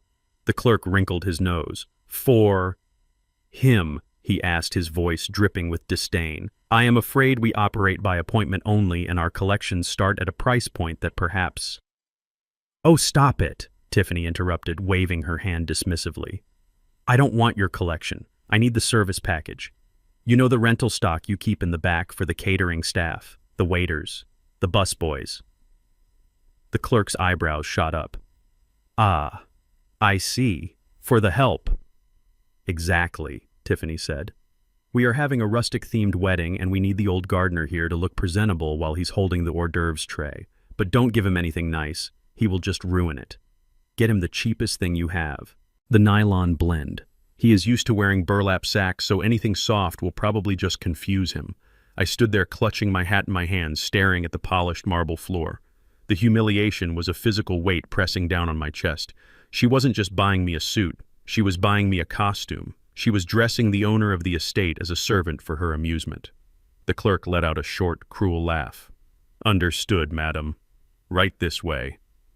He led us past the rows of Italian silk and cashmere, past the velvet smoking jackets, all the way to the back of the store. He opened a door that led to a cramped, dimly lit fitting room that smelled of mothballs and stale sweat. There was a rack of suits there that looked like they had died in the 1970s and been resurrected for a funeral no one wanted to attend. They were stiff, shiny, and ugly. "Here we are," the clerk said, pulling a jacket off the rack. It was a vomit-colored shade of beige. "This is our economy line. It is 100% synthetic, highly flammable but very durable." Tiffany laughed. "Perfect. Put it on Zeke. And hurry up. I have a nail appointment in an hour." I took the hanger. The fabric felt like plastic against my calloused fingertips. I stepped into the tiny changing cubicle and pulled the curtain shut. I stripped off my own jacket and shirt. I looked at myself in the mirror. My face was lined with age and sun. My eyes were tired. But behind that fatigue, the fire was still burning. I put on the white shirt they gave me, It was scratchy and tight in the neck. I pulled on the beige trousers. They were too short, exposing my ankles. I buttoned the jacket. It pulled across my chest, restricting my movement. I looked like a clown. I looked like a man who had lost everything. I stepped out. Tiffany took one look at me and burst into laughter. She covered her mouth with her hand, her shoulders shaking.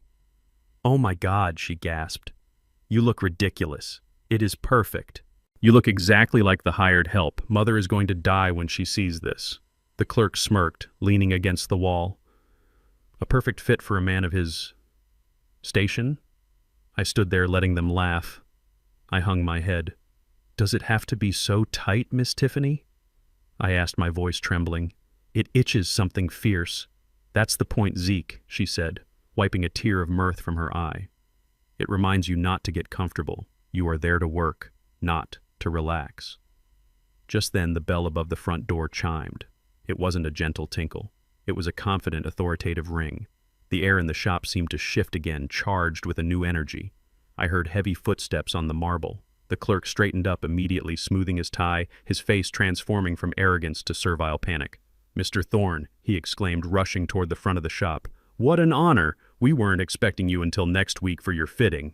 I froze. Walter Thorne. The name hit me like a sledgehammer. Walter was the biggest commercial real estate developer in the tri-state area. He owned half the skyline in Atlanta. And 20 years ago, when he was just starting out and nobody would give him a loan, I was the one who fronted him the capital to build his first shopping center. We had built an empire together side by side in hard hats and steel-toed boots. He called me boss. I called him kid. I hadn't seen him in 5 years, not since I retired to the farm. But I knew that walk. I knew that voice. I stepped out of the shadows of the back room, drawn by a force I couldn't control. I had to see him. Walter was standing in the center of the showroom. He looked older, grayer, but he still had the shoulders of a linebacker. He was wearing a suit that probably cost $10,000. He was inspecting a fabric swatch with a critical eye. Just passing through, Julian Walter boomed. His voice was deep and gravelly. "I wanted to check on the velvet for the gala. I don't want any mistakes this time." "Of course," Mr. Thorne, the clerk, stammered. "Right away."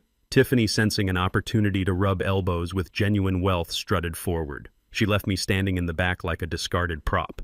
She put on her best smile, the one she used to snare husbands. "Oh, excuse me," she cooed, inserting herself into Walter's line of sight. "Are you Walter Thorne, the developer?" Walter looked down at her. He didn't smile. He looked at her like she was a bug on his windshield. "I am," he said simply. "I am Tiffany Sinclair," she said, extending her hand. "My father is Preston Sinclair. I think you run in the same circles." Walter didn't take her hand. "Sinclair," he repeated. The name sounded bad in his mouth. "I know the name. I heard about the bankruptcy filing in Florida. Tough break." Tiffany's smile faltered. Her face went pale. She pulled her hand back as if she had been burned. Yes. Well, reorganization. It is very strategic." "Strategic," Walter grunted. "Right." He looked past her. He looked toward the back of the shop. His eyes scanned the racks of cheap suits. And then they landed on me. I was standing there in my high-water pants and my plastic jacket, looking like a scarecrow. Walter's eyes widened. His jaw dropped. He took a step forward, pushing past Tiffany. "Zeke," he breathed. He started to raise his hand. He started to smile. He was about to shout my name. He was about to come over and hug me and ask me why the hell I was dressed like a circus act. He was about to blow my cover wide open. I locked eyes with him. I kept my face stone cold. I raised one finger to my lips in a sharp, sudden motion. "Shh." Then I shook my head, just once. A tiny, almost imperceptible movement. "Don't do it, Walter. Not now." Walter stopped. He was a smart man. You don't get to be a billionaire by being slow on the uptake. He saw the cheap suit. He saw the way Tiffany was looking at me with disgust. He saw the clerk sneering. He did the math in a split second. He stopped his forward momentum. He cleared his throat. He straightened his jacket. The smile vanished, replaced by the thunderous expression he used when a contractor tried to cheat him on concrete. He turned slowly to the clerk. "Julian." "Yes, Mr. Thorne," the clerk squeaked. "Who is that gentleman?" Walter asked, pointing a thick finger at me. The clerk scoffed. "Oh, him. Nobody, sir. Just some old gardener. This lady here is renting him a uniform for a wedding. We were just trying to find something disposable." Walter's face turned a shade of red that usually preceded an explosion. He walked up to the clerk. He towered over him. Disposable Walter roared. The sound shook the glass in the windows. He turned to Tiffany. "And you put a man his age in polyester." In this heat, Tiffany blinked, confused. He is used to it. He likes it. He is simple. Simple, Walter repeated. He looked at me again. He saw the dignity I was fighting to maintain. He saw his old mentor standing there being treated like livestock. Walter turned back to the clerk. His voice dropped to a deadly whisper. "You listen to me, you little weasel. You are going to take that jacket off him. You are going to measure him properly. You are going to go into the back to the vault and you are going to get the Italian wool blend I ordered for myself last month, the charcoal gray, and you are going to fit it to him. But Mr. Thorne," the clerk stammered, "that suit is $5,000. This lady asked for the cheapest. I don't care what she asked for," Walter shouted. "I am telling you what to do. You treat this man with the respect he deserves. You offer him a water. You offer him a chair. You fix that hem so it doesn't look like he is wading in a flood." He leaned in close to the clerk's face. "If I see him walk out of here looking like anything less than a king, I will buy this building by the end of the business day. I will evict this store. I will burn the inventory, and I will make sure you never sell so much as a pair of socks in this town again. Do you understand me?" The clerk was trembling. "Yes, sir. Yes, Mr. Thorne. Right away." Walter turned to Tiffany. She was staring at him with her mouth open, completely bewildered. "And you?" Walter said, looking her up and down with open contempt. "You should be ashamed of yourself. Treating an elder like a prop, it is disgusting. Money doesn't buy class, lady. And clearly you have neither." He looked at me one last time. He gave me a barely perceptible wink. Then he turned and marched out of the store, slamming the door so hard the bell fell off the hook. Silence descended on the shop. The clerk looked at me with terror in his eyes. "Right this way, sir," he whispered, rushing over to help me out of the beige jacket. "Let me get you something cool to drink. Please sit down." I sat in the leather chair. I let him bring me a bottle of sparkling water. I let him measure my inseam with trembling hands. Tiffany stood by the counter fuming. She looked at the door where Walter had exited. She looked at me sitting in the VIP chair. She let out a harsh, bitter laugh. "Unbelievable," she muttered, shaking her head. "Did you see that? He must be senile too, or just a bleeding heart liberal." She glared at me. "Don't get used to it, Zeke," she spat. "He just pities you. He sees a pathetic old man and feels guilty about his millions. It is charity. That is all it is. Society is going crazy. The poor are treated like kings and the people who actually matter are treated like villains." I took a sip of the sparkling water. It was crisp and cold. "Yes, ma'am," I said softly.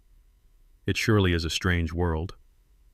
I looked at my reflection in the mirror as the clerk draped the charcoal Italian wool over my shoulders. It was soft. It was light. It fit like armor. Walter had understood. He had played his part. And now I had a suit worthy of the funeral I was about to host. Enjoy the charity, Tiffany, I thought, because the bill is coming due, and you are not going to be able to pay it. It was late afternoon when the shadows started to stretch long across the porch and I made the mistake of taking the velvet box out of my pocket. I usually kept it locked in the safe in the study buried behind 3 inches of steel and a complex digital code, but today was the anniversary of the day I proposed to Beatrice. 50 years ago, I had knelt in the red dirt of a job site, my hands covered in brick dust, and offered her this ring. It wasn't just a piece of jewelry. It was a promise. It was a 3-carat old European cut diamond that I had saved for 5 years to buy. It was the only things of real value I owned back then, and Beatrice had worn it every single day until her fingers grew too thin in the hospital. I was sitting in the rocking chair, polishing the gold band with a soft cloth lost in the memory of her laugh when the screen door slammed open. I didn't move fast enough to hide it. The sunlight caught the facets of the diamond, sending a prism of light dancing across the peeling paint of the porch ceiling. Tiffany stopped dead in her tracks. Her eyes, usually cold and calculating, widened with a feral hunger. She stared at the ring like a starving wolf staring at a lamb. She didn't look at me. She didn't say hello. She just walked straight toward me, her hand outstretched, her fingers twitching. "Oh my God," she breathed, her voice hushed with greed. "Is that real?" I closed my hand over the ring, extinguishing the light. "It is real enough," I said, keeping my voice flat. "It belonged to my wife. Tiffany dropped to her knees beside my chair. She wasn't kneeling in reverence. She was kneeling to get closer to the prize. She pried at my fingers with her manicured claws. "Let me see it, Zeke. Open your hand." I opened my hand slowly. The diamond sat there heavy and brilliant, mocking the cheap surroundings she thought I lived in. Tiffany gasped. That is at least 3 carats. The clarity is perfect. It must be worth $50,000, maybe more." She looked up at me and her expression changed. It shifted from greed to entitlement. A smile curled her lips, the kind of smile a predator gives before the bite. "It is beautiful, Zeke," she cooed. "And it is perfect. It is exactly what I need." "What you need?" I asked, pulling my hand back. "For the wedding," she said, standing up and brushing the dust off her knees. "It is tradition. Something old, something new, something borrowed, something blue. This is my something old. And honestly, Zeke, it is my right. I am marrying the eldest son. I am the matriarch of the next generation. The family jewels pass to the oldest daughter-in-law. That is how it works in civilized families. Civilized families." The irony almost made me laugh. This woman who had lied about a pregnancy, who was currently plotting to put me in an asylum, was lecturing me on family tradition. I shook my head slowly. "No, ma'am. This ring stays with me. It ain't passing to nobody. Beatrice said it goes to the ground with me, or it goes to a woman who knows what it means to build a home from nothing." Tiffany's face hardened. Her eyes narrowed into slits. "Are you saying I don't know how to build a home? I am planning the wedding of the century. I am elevating this family. And you are going to deny me my birthright because of some sentimental nonsense." "It ain't nonsense," I said, slipping the ring back into the velvet box and shoving it deep into the pocket of my overalls. "It is a no." Tiffany stomped her foot.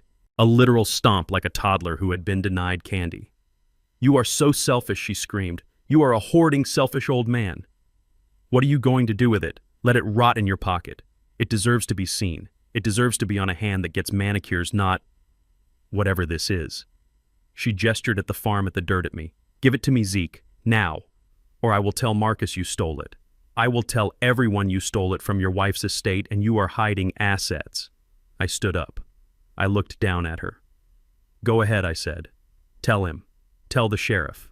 But you ain't getting this ring." I walked past her into the house and locked the door behind me. I heard her scream in frustration outside, a high, piercing shriek that rattled the windows.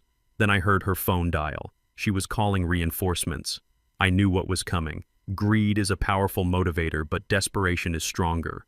And the Sinclairs were desperate. They saw $50,000 sitting in an old man's pocket, and they saw a lifeline. That night I didn't sleep in my bedroom. I made a show of going to bed early. I walked around the house, turning off the lights at 9 o'clock. I went into my bedroom, pulled the shades, and fluffed the pillows under the quilt to make it look like a sleeping body. Then I slipped out the side door and went to the study. My study has a separate ventilation system and soundproofing I installed myself. It also has a bank of monitors connected to the internal security cameras I had upgraded just last week. Night vision, motion sensors, the works. I sat in my leather chair, a mug of black coffee in my hand, and I watched the screens. At 2 in the morning, the back door handle jiggled. I hadn't locked it. I wanted them to get in. I wanted them to commit the crime. The door creaked open. 2 figures slipped into the kitchen. They were dressed in black like cat burglars from a bad movie. But they weren't graceful.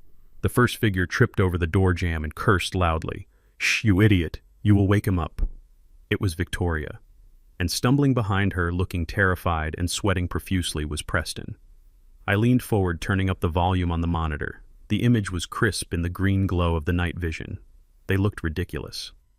Victoria was wearing a black tracksuit that was too tight, and Preston had pulled a ski mask halfway down his face, but he had forgotten to cut holes for his mouth, so he kept pulling it up to breathe. They crept through the kitchen and into the hallway. They bypassed the living room. They went straight for my bedroom. "This is it," Victoria whispered, pointing at my door. "He keeps it in his pocket during the day. At night, he probably puts it on the nightstand or in the top drawer. You go in. Grab it." "Me," Preston hissed. "Why me? You are the one who wants the money." "Because you are the man, Preston. Do something useful for once. If he wakes up, just sit on him or something. He is frail. I snorted into my coffee. Frail. If I wanted to, I could have walked in there and snapped Preston like a twig. I watched on the bedroom camera as the door eased open. They crept inside. They tiptoed toward the bed where the pile of pillows lay under the quilt. Preston reached for the nightstand. He opened the drawer slowly. He rummaged around. Nothing, he whispered. Just dentures and some cough drops. Check the dresser, Victoria commanded from the doorway. Preston moved to the dresser. He started opening drawers. And this was the part that made my blood boil. He wasn't just looking. He was violating. He dug his hands into my clothes. He pulled out my socks, my undershirts. He pulled out my old faded boxer shorts and shook them looking for the ring. Gross, he muttered, tossing my underwear on the floor. This place smells like Old Spice and poverty. Keep looking, Victoria hissed. It has to be here. Check under the mattress. Preston walked to the bed. He grabbed the edge of the mattress and heaved. The lump under the covers. The pillows shifted and fell to the floor.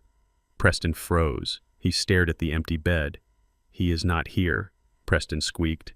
Victoria, he is not in the bed. What? Victoria rushed into the room. She stared at the pile of pillows. Where is he? Is he in the bathroom? Is he watching us? They spun around, scanning the dark corners of the room. Their eyes were wide with panic.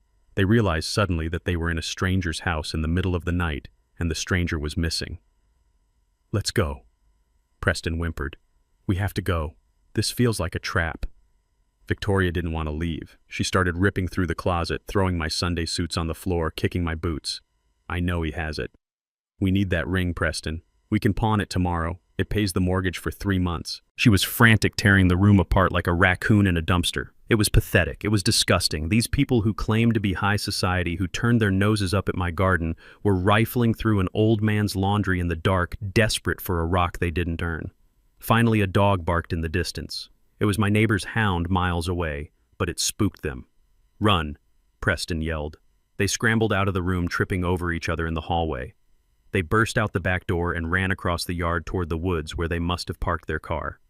I sat in the study and watched them go. I didn't call the police, not yet. The video footage was saved. The break-in was documented. But the humiliation, that was just beginning.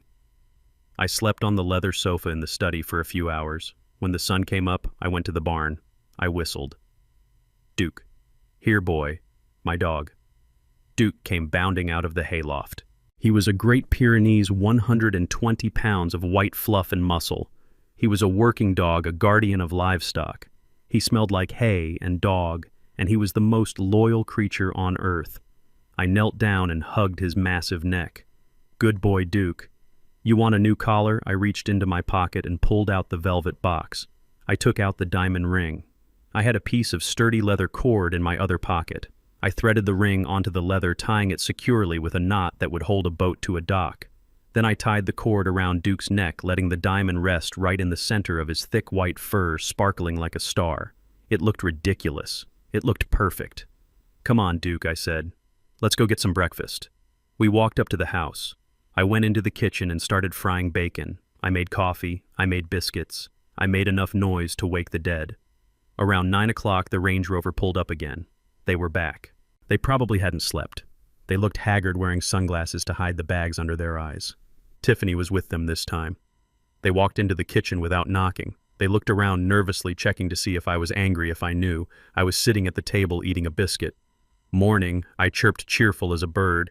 You folks are up early. Want some bacon? Preston looked at me, then at the bedroom door, then back at me. He looked confused. He didn't know if I had been there last night or not. We just came to apologize for yesterday, Tiffany said, her voice tight. About the ring. I was emotional. It is the wedding stress. I waved a hand. Water under the bridge, darlin'. Sit down. They sat.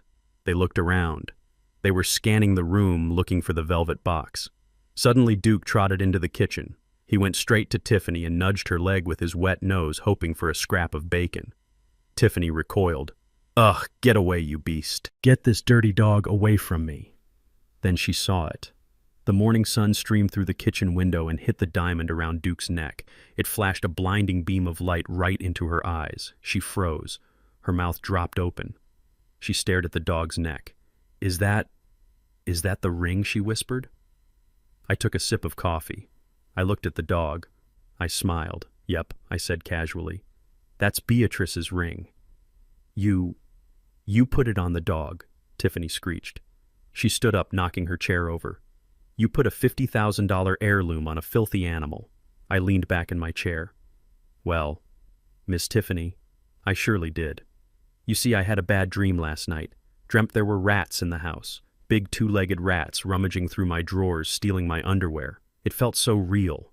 I looked directly at Preston. He turned pale. He started coughing, choking on his own spit. So I figured. I continued. Beatrice hated thieves. She surely did despise a liar and a thief. And Duke here? He is the best security system I got. He sleeps light, and he has a jaw pressure of 500 pounds. Anyone tries to take that ring off his neck without permission, well, they might lose a hand. I patted Duke's massive head. He wagged his tail, the diamond swinging back and forth. I figure it is safer with the dog than it is in the house, I said. Don't you agree, Preston? Preston wouldn't meet my eyes. He just nodded, sweat beading on his forehead. Safe. Yes. Very safe. Tiffany looked like she was going to have a stroke. Her face turned purple. She reached for the dog, then pulled back when Duke let out a low warning rumble. This is insanity, she screamed. You are mocking me. You are mocking this family. No, ma'am, I said, standing up and clearing my plate. I am just protecting my assets. Now, if you will excuse me, Duke and I have to go check the perimeter. Lots of rats around lately. Big ones.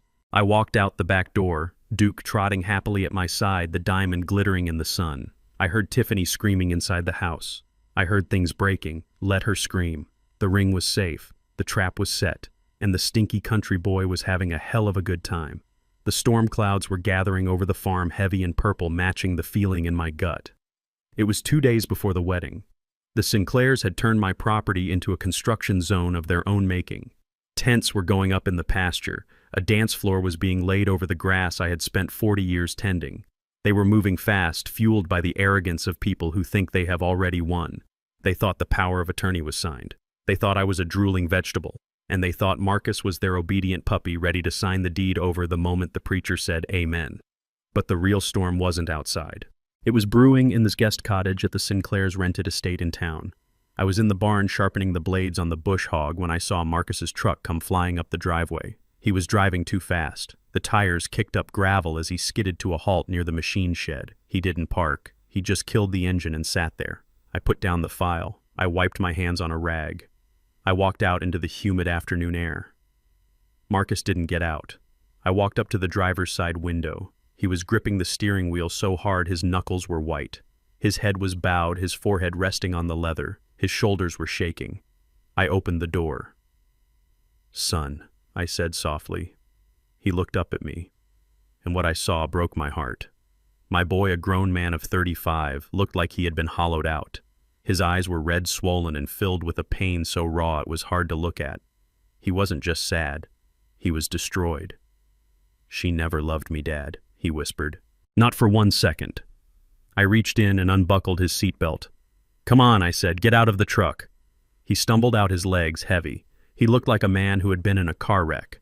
I guided him into the cool shadows of the barn, sitting him down on a stack of feed sacks. I handed him a bottle of water from the mini fridge I kept out there. Drink, I ordered. Then talk. Marcus took a sip. He took a deep, shuddering breath. He pulled his phone out of his pocket. His hands were trembling so badly he almost dropped it. I went to see her, he said, his voice cracking. I went to the rental house. I wanted to... I don't know. I wanted to believe her. Even after everything, Dad, even after the clinic, a part of me wanted to believe that maybe she cared. Maybe the baby lie was just panic. Maybe she really loved me. I nodded. Hope is a dangerous thing, son. It makes you blind. She wasn't in the main house, Marcus continued. The maid said she was in the pool house taking a nap. I wanted to surprise her. I had flowers. God, I feel so stupid. I had flowers. He wiped his nose with the back of his hand. I walked up to the pool house. The door was open a crack to let the breeze in. I was about to knock. I was about to call her name. And then I heard her laughing. It wasn't the laugh she uses with me. It wasn't that fake, polite giggle. It was a dirty, low laugh. He tapped the screen of his phone. I recorded it, Dad. Just like you taught me. I stood there by the door and I recorded my own execution. He pressed play. The sound was clear. The audio cut through the quiet barn like a razor blade. It was Tiffany's voice. She sounded relaxed, happy. "Oh, stop it, Jax," she was saying. "You are making me sweat and I just got my spray tan done," a man's voice answered, deep, arrogant, probably the personal trainer I had seen on her Instagram. "Come on, Tiff, 2 more days, then you are a married woman. You are going to forget all about me." "Forget you?" Tiffany laughed again. "Are you kidding? You are my reward, babe. This wedding, it is just a business transaction. I am marrying a bank account, not a man." Marcus flinched at the sound of her voice. I put a hand on his shoulder, steadying him. The recording continued. "But the guy—" "Marcus Wright," the trainer asked. "Is he that bad?" Bad Tiffany snorted. "He is pathetic. He is a golden retriever in a suit. He follows me around with these big, sad eyes, asking if I need water, if I need a pillow. It is exhausting. He kisses the ground I walk on. He actually thinks I am his soulmate. It takes everything I have not to vomit when he touches me." I felt Marcus tense under my hand. "And the family?" the man asked. "The old man." "Don't get me started on the hillbilly," Tiffany spat. "The old man is practically dead already. We tricked him into signing power of attorney last night. He is going straight to a nursing home on Monday morning, the cheapest one we can find. I am not wasting good money on a vegetable." "And the land sold," Tiffany said. "We already have a buyer lined up, $20 million for the lithium rights. As soon as the ink is dry on the marriage license, I am going to convince Marcus to sell. It won't be hard. I will tell him it is for the baby's future." I heard a rustling sound on the recording. "Speaking of the baby," Tiffany said, her voice muffled, "help me get this thing off. It is itching like crazy." "What thing?" the man asked. "The belly, you idiot. The silicone bump. I have to wear it when I am around him. It is hot and sticky and I hate it. God, pretending to be pregnant is the hardest work I have ever done. I deserve an Oscar." There was a sound of Velcro ripping, a sigh of relief. "There," she said. "Much better. Pour me a drink, Jax. A double. I have to go have dinner with the in-laws later and pretend to be a glowing mother-to-be." And after the wedding, the man asked. Bali Tiffany purred. "We sell the dirt." "We pay off my parents' debts, so they stop nagging me. I stay married to the idiot for 6 months to make it look legit. Then, oops, irreconcilable differences. I take half the cash plus alimony and I meet you in Bali. First class, no more farms, no more smelly old men. Just you, me, and $10 million. The recording ended. Silence filled the barn. The only sound was the wind rattling the tin roof. Marcus dropped the phone onto the hay bale. He put his head back in his hands and started to sob. It wasn't a quiet cry. It was the deep guttural sound of a man whose soul has been ripped out. "She called me pathetic, Dad," he choked out. "She called me a golden retriever. She is going to divorce me before we are even married. There is no baby.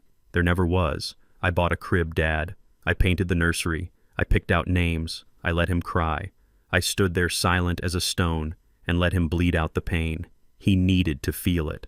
He needed to feel every ounce of the betrayal, every sharp edge of the humiliation.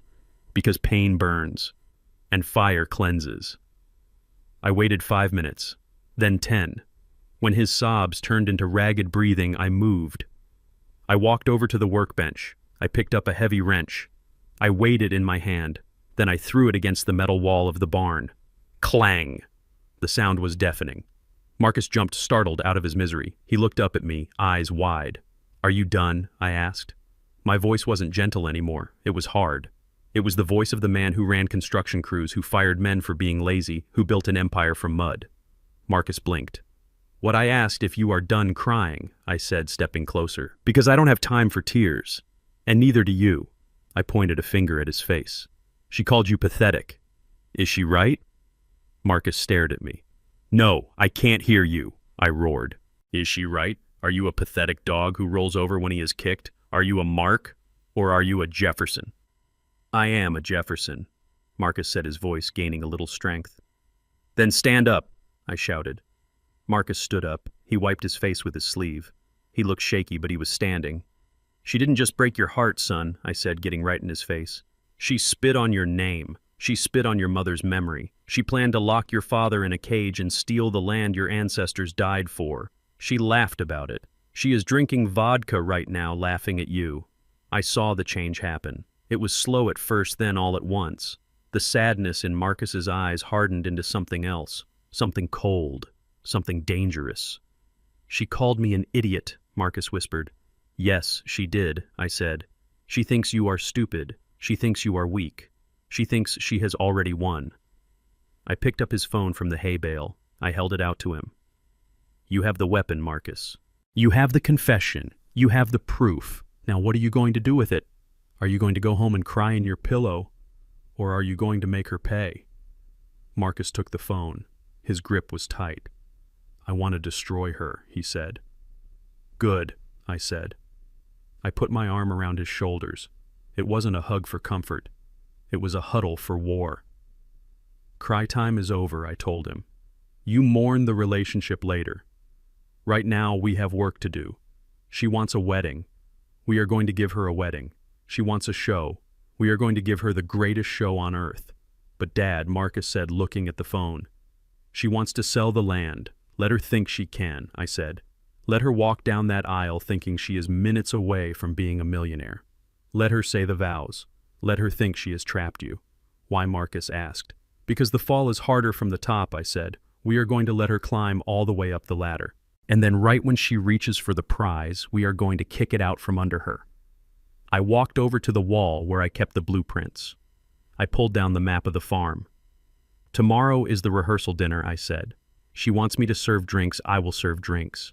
She wants you to be the doting fiancé. You be the doting fiancé. You smile. You kiss her cheek.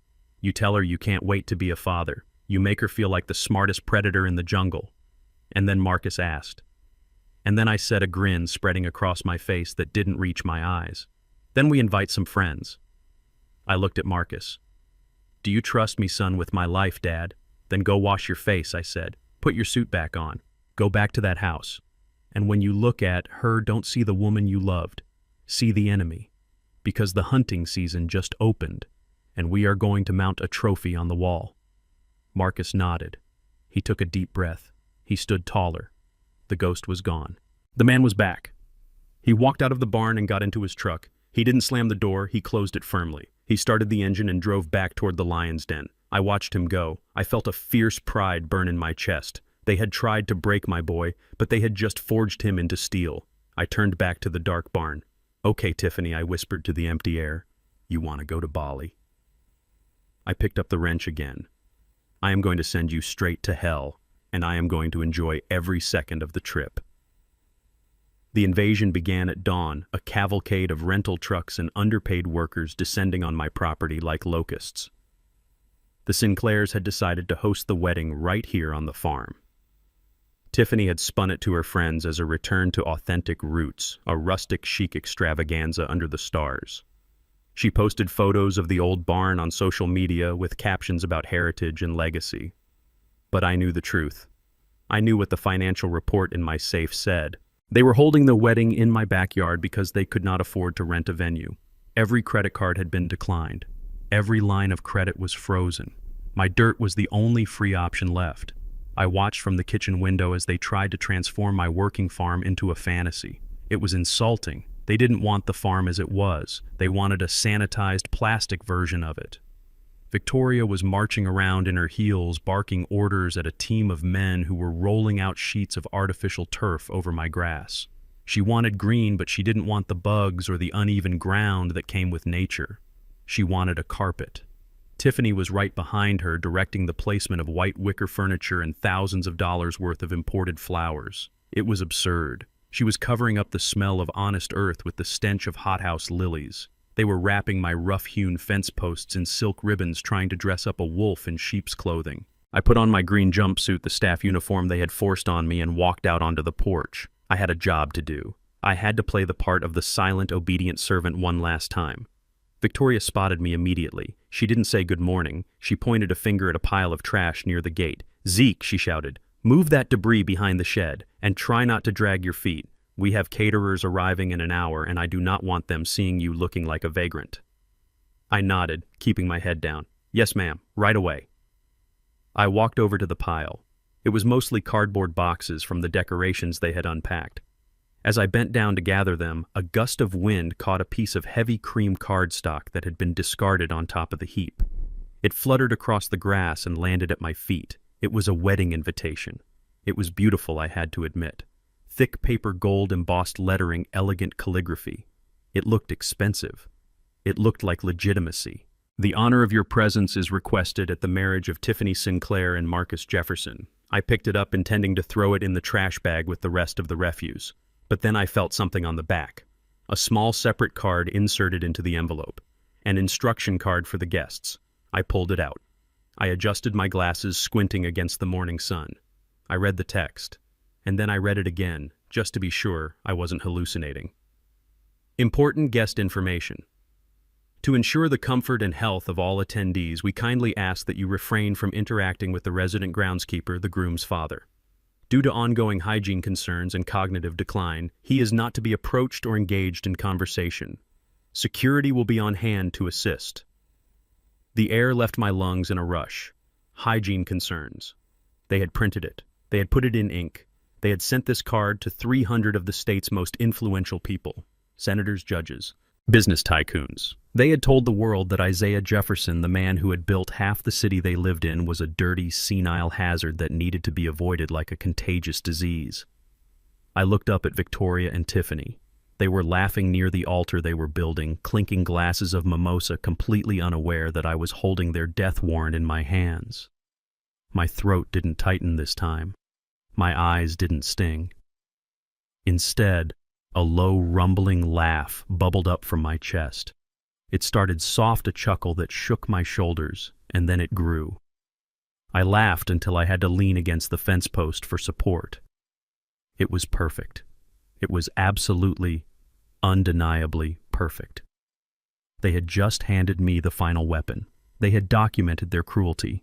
They had proven beyond a shadow of a doubt that their disdain wasn't just a private family matter. It was a public policy. I folded the card carefully. I didn't throw it away. I put it in the breast pocket of my green jumpsuit right next to my heart. I finished moving the trash, whistling a tune as I worked. I carried the bags behind the shed out of sight. Once I was alone, I pulled out my burner phone. The signal was strong out here. I dialed a number I knew better than my own social security number. "Cohen," I said when he answered. "Isaiah. You sound cheerful." "I am Cohen. I truly am. I just received my invitation to the wedding." Cohen paused. "They invited you?" "Oh, not exactly," I said, my voice hardening. "They sent out a warning label. Apparently I am a biohazard. They told the guests not to touch me." I heard Cohen inhale sharply. "They put that in writing." "On cardstock," I confirmed. "Gold embossed." There was a moment of silence, the kind of silence where you can hear a lawyer sharpening his knives. "What do you want to do?" Cohen asked. I looked toward the house where my son Marcus was walking out onto the porch, looking defeated and tired as Tiffany scolded him about his tie. I looked at the land my wife and I had bought with blood and sweat. "Activate Clause 7, I said. "Clause 7. Cohen's voice dropped an octave. "Isaiah, are you sure that is the nuclear option? That exposes everything. The trust, the shell companies, the offshore holdings. Once you pull that trigger, there is no going back to being Zeke.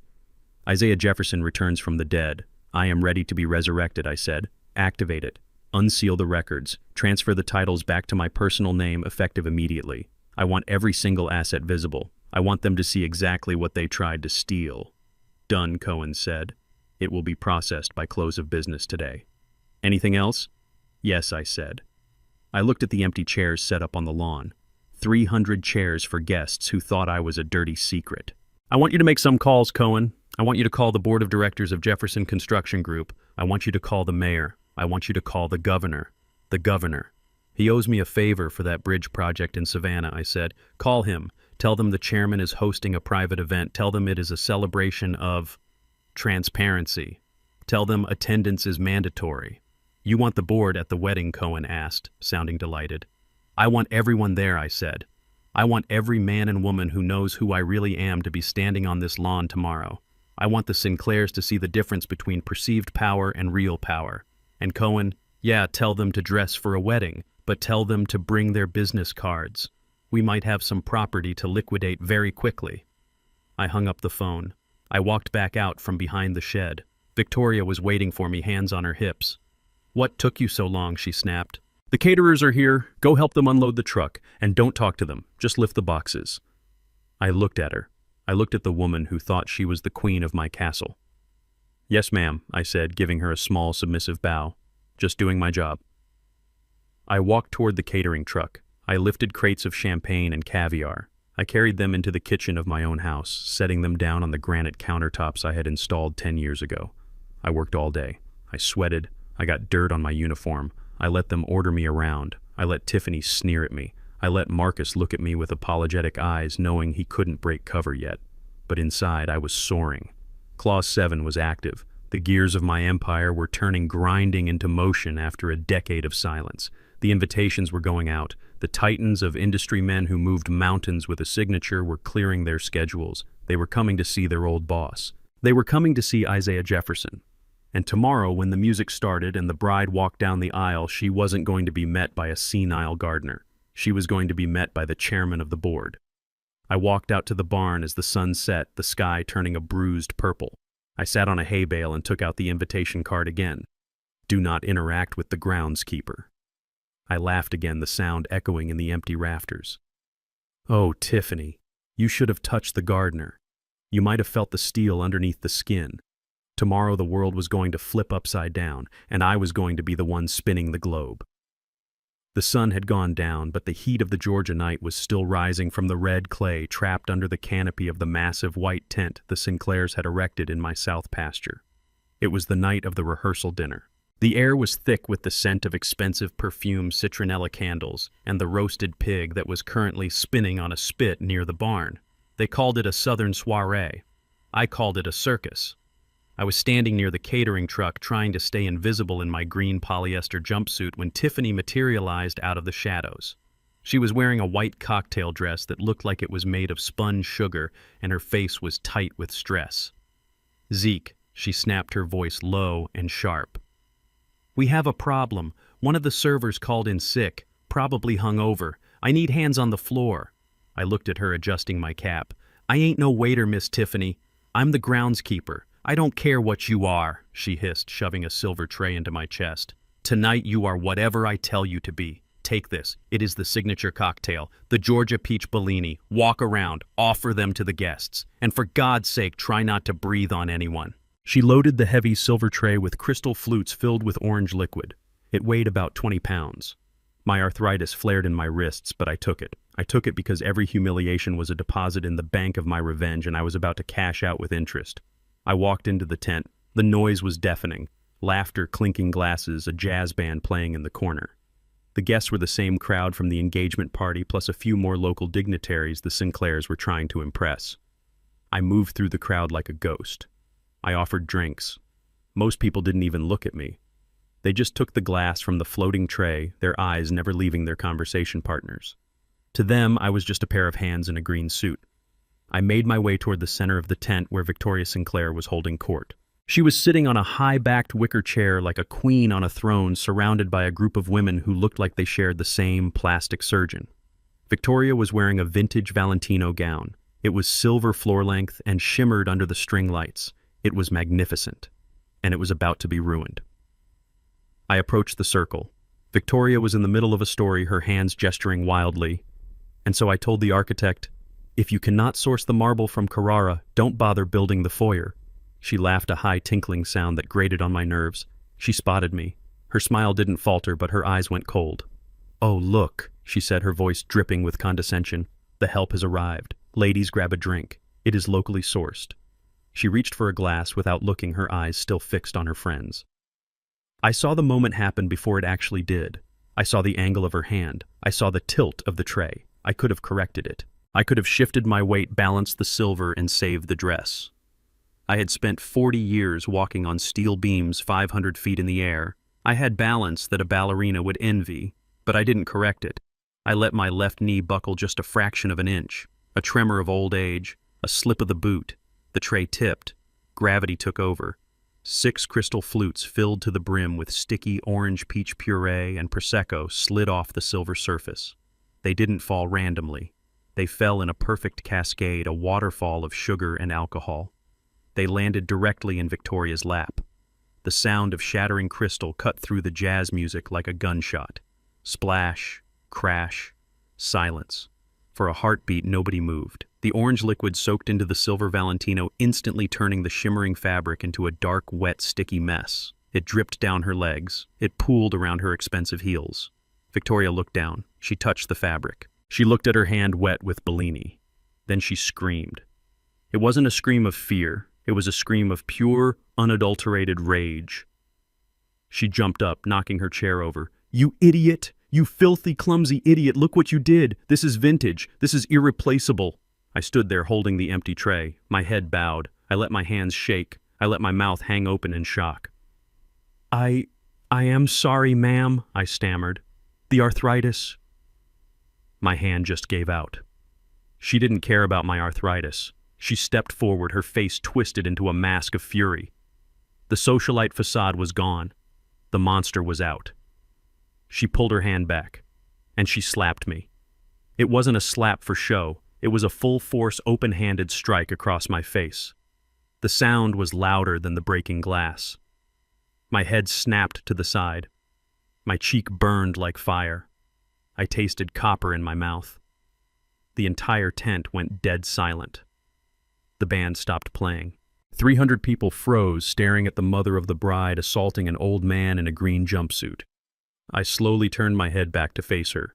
My cheek was throbbing. I could feel the heat radiating from the skin. Victoria was breathing hard, her chest heaving. She didn't look sorry. She looked satisfied. "Clean it up," she spat. "Get on your knees and clean up this mess before I have you thrown in the kennel." Out of the corner of my eye, I saw movement. Fast movement. It was Marcus. He had been standing by the bar watching. He saw the tray fall. He saw the slap. And something inside him snapped. He dropped his drink. He started running toward us, his face contorted with a rage that matched his father's. He wasn't looking at Tiffany. He wasn't looking at the guests. He was looking at the woman who had just struck his father. He was going to kill her. I knew my son. He was gentle, but he had the Jefferson temper buried deep. If he reached her, he would tear this whole charade down right now. He would scream the truth. He would end the game before the finale. I couldn't let him do it. Not yet. The trap wasn't sprung. The guests needed to see the full picture tomorrow. We needed the police. We needed the press. I locked eyes with him. He was 10 feet away, his fists clenched, ready to swing. I widened my eyes. I gave him the look I used to give him when he was a boy and he was about to touch a hot stove, the look that said, "Stop, danger, trust me." I mouthed 2 words. "Not yet." Marcus froze. He skidded to a halt, his chest heaving. He looked at me, seeing the red handprint on my face. He looked at Victoria, who was wiping her dress with a napkin, oblivious to the murder in his eyes. He vibrated with the effort of holding back. I saw a tear leak out of his eye. It was the hardest thing he had ever done, but he did it. He stood down. He swallowed the scream. I turned back to Victoria. I looked at the broken glass on the grass. "Yes, ma'am," I whispered. I slowly lowered myself to my knees. My joints popped in the silence. I began to pick up the shards of crystal with my bare hands. The glass was sharp. I grabbed a jagged piece of a flute stem. I squeezed it. I felt the skin of my thumb slice open. A drop of dark red blood welled up, mixing with the orange puddle of the drink. I held the shard up, letting the blood drip onto the grass near her shoe. Victoria looked down at me, disgust curling her lip. "Hurry up," she snapped, "and don't cut yourself. I don't want your diseases on my shoes." I looked up at her from the ground. I was on my knees, but I didn't feel small. I felt like a giant waiting to crush an ant. I leaned forward just an inch. I lowered my voice to a rasp that only she could hear. "Careful, ma'am," I whispered, staring directly into her eyes. "Glass bites. And blood is dirty. Real dirty. It stains deep. You might never get it out." Victoria paused. She frowned. She looked at my face, searching for the meaning behind the words. She saw the blood on my finger. She saw the flat, dead look in my eyes. For a second, a flicker of doubt crossed her face. A moment of reptilian instinct warning her that something was wrong. But then her arrogance took over. She interpreted my warning as a pathetic apology. She thought I was talking about my own dirty blood ruining her precious evening. She huffed, straightening her ruined dress. "You're damn right it's dirty," she sneered, kicking a piece of glass toward my hand. "At least you know what you are. Now finish cleaning. I have to go change into my backup dress." She turned and marched away, leaving a trail of sticky footprints on the artificial turf. The crowd parted for her, murmuring, unsure of what they had just witnessed. I stayed on my knees. I picked up every single piece of glass. My thumb throbbed, bleeding freely now. Marcus walked over. He knelt down beside me, ignoring his tuxedo pants in the dirt. He reached out and took the shard of glass from my hand. "Dad," he whispered, his voice broken. "I'm sorry. I'm so sorry." I looked at him. I smiled. It was a genuine smile. "Don't be, son," I said softly. "She just sealed the deal." I looked at the blood on my thumb. "She thinks this blood is dirty," I said. "Tomorrow, she is going to find out that this blood built the ground she is standing on." I stood up, wiping my hand on my green jumpsuit. "Go get some sleep, Marcus," I said. "You have a big day tomorrow. You are getting married." Marcus looked at the red mark on my cheek. "And you?" he asked. I looked toward the house where the lights of my study were waiting. "I have to go make a phone call," I said. "I think the governor needs to know that the entertainment for tomorrow has been upgraded." I walked away from the tent, leaving the party behind. The slap still stung. Good. I wanted it to sting. I wanted to remember it. Because tomorrow when I took the microphone, I wasn't just going to speak. I was going to slap back, and my hand was going to be holding a gavel. The organ music started playing 20 minutes late because Victoria Sinclair was busy screaming at a catering assistant who had dared to put ice in her Chardonnay. I stood by the entrance of the barn, leaning against a post in my green polyester jumpsuit, watching the circus unfold. The heat was oppressive, a wet blanket of humidity that made the silk dresses of the Sinclair guests cling to their bodies in unflattering ways. They fanned themselves with the wedding programs, looking around my farm with expressions of thinly veiled disgust, as if they were afraid they might catch poverty just by breathing the air. The seating arrangement was a masterpiece of segregation. On the left side of the aisle sat the Sinclair faction. It was a sea of pastel linen suits, oversized hats, and faces tight with Botox. They whispered to each other, pointing at the barn rafters, probably making bets on when the whole structure would collapse. On the right side, shoved all the way to the back rows on rusty metal folding chairs, was my family. There was my cousin Ray, who ran a mechanic shop in Macon, wearing his only blue suit that was 2 sizes too small. There was Big Sarah, my sister-in-law, fanning herself with a church fan, looking ready to slap anyone who looked at her sideways. They were good people, honest people, people who knew the value of a handshake and a hard day's work. And the Sinclairs treated them like livestock. I saw an usher hired by Tiffany actually direct my nephew Jamal to the back row when he tried to sit closer to the front, telling him those seats were reserved for VIPs. VIPs. Jamal was a neurosurgeon in Atlanta, but to them he was just another black face in the wrong zip code.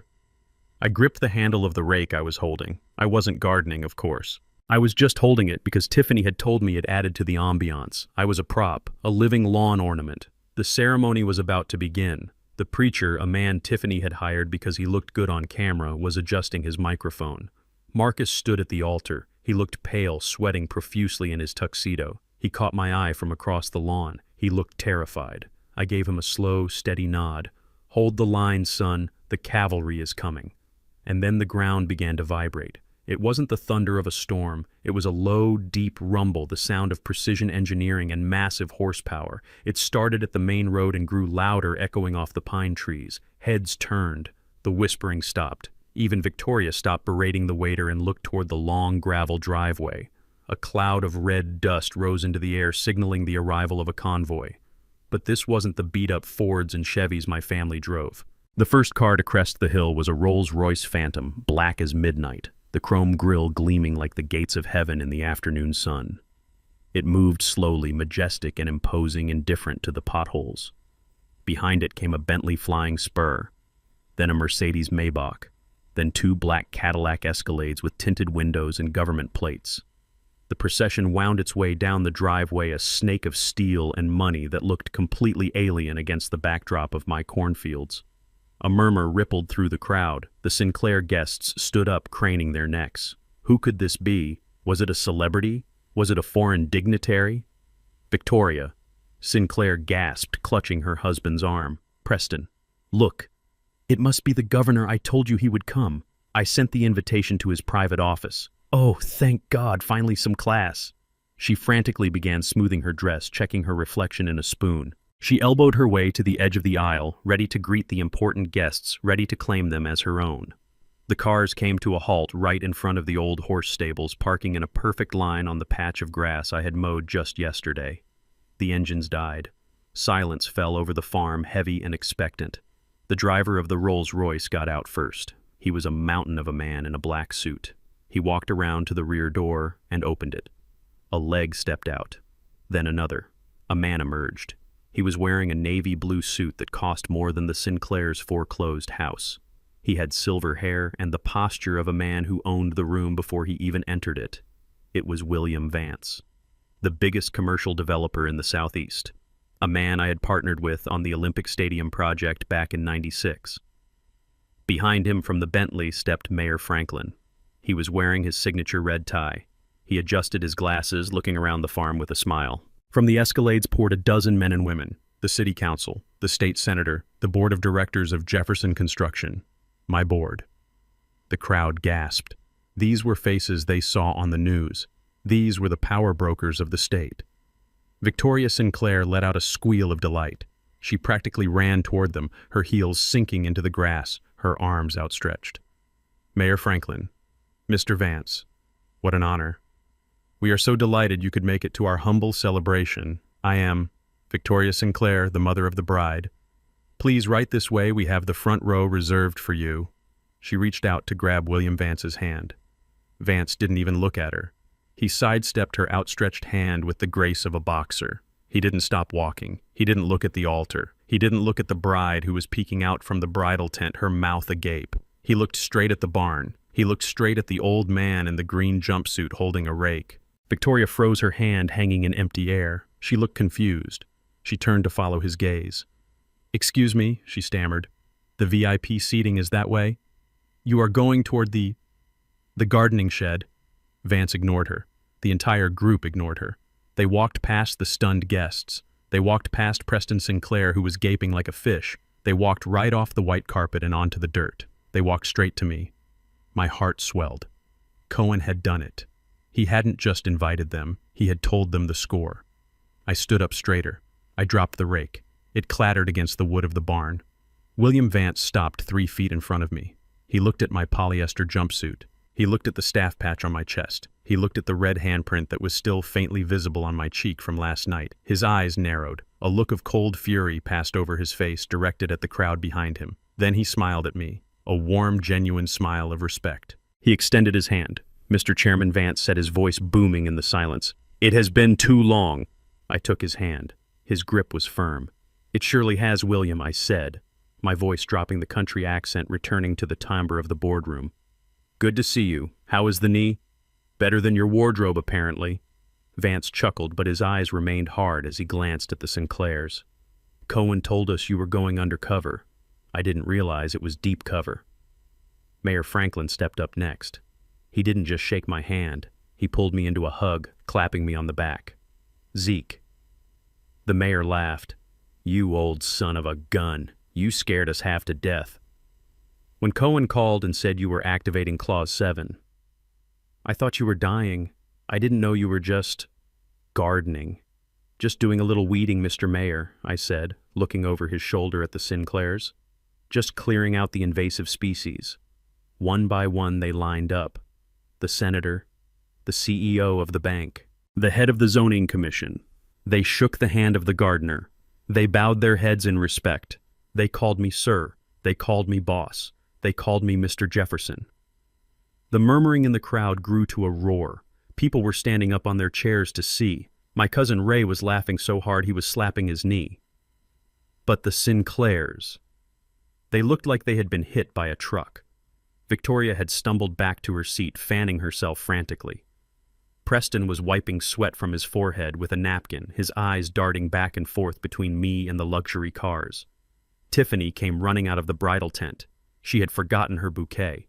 She ran up to Marcus at the altar.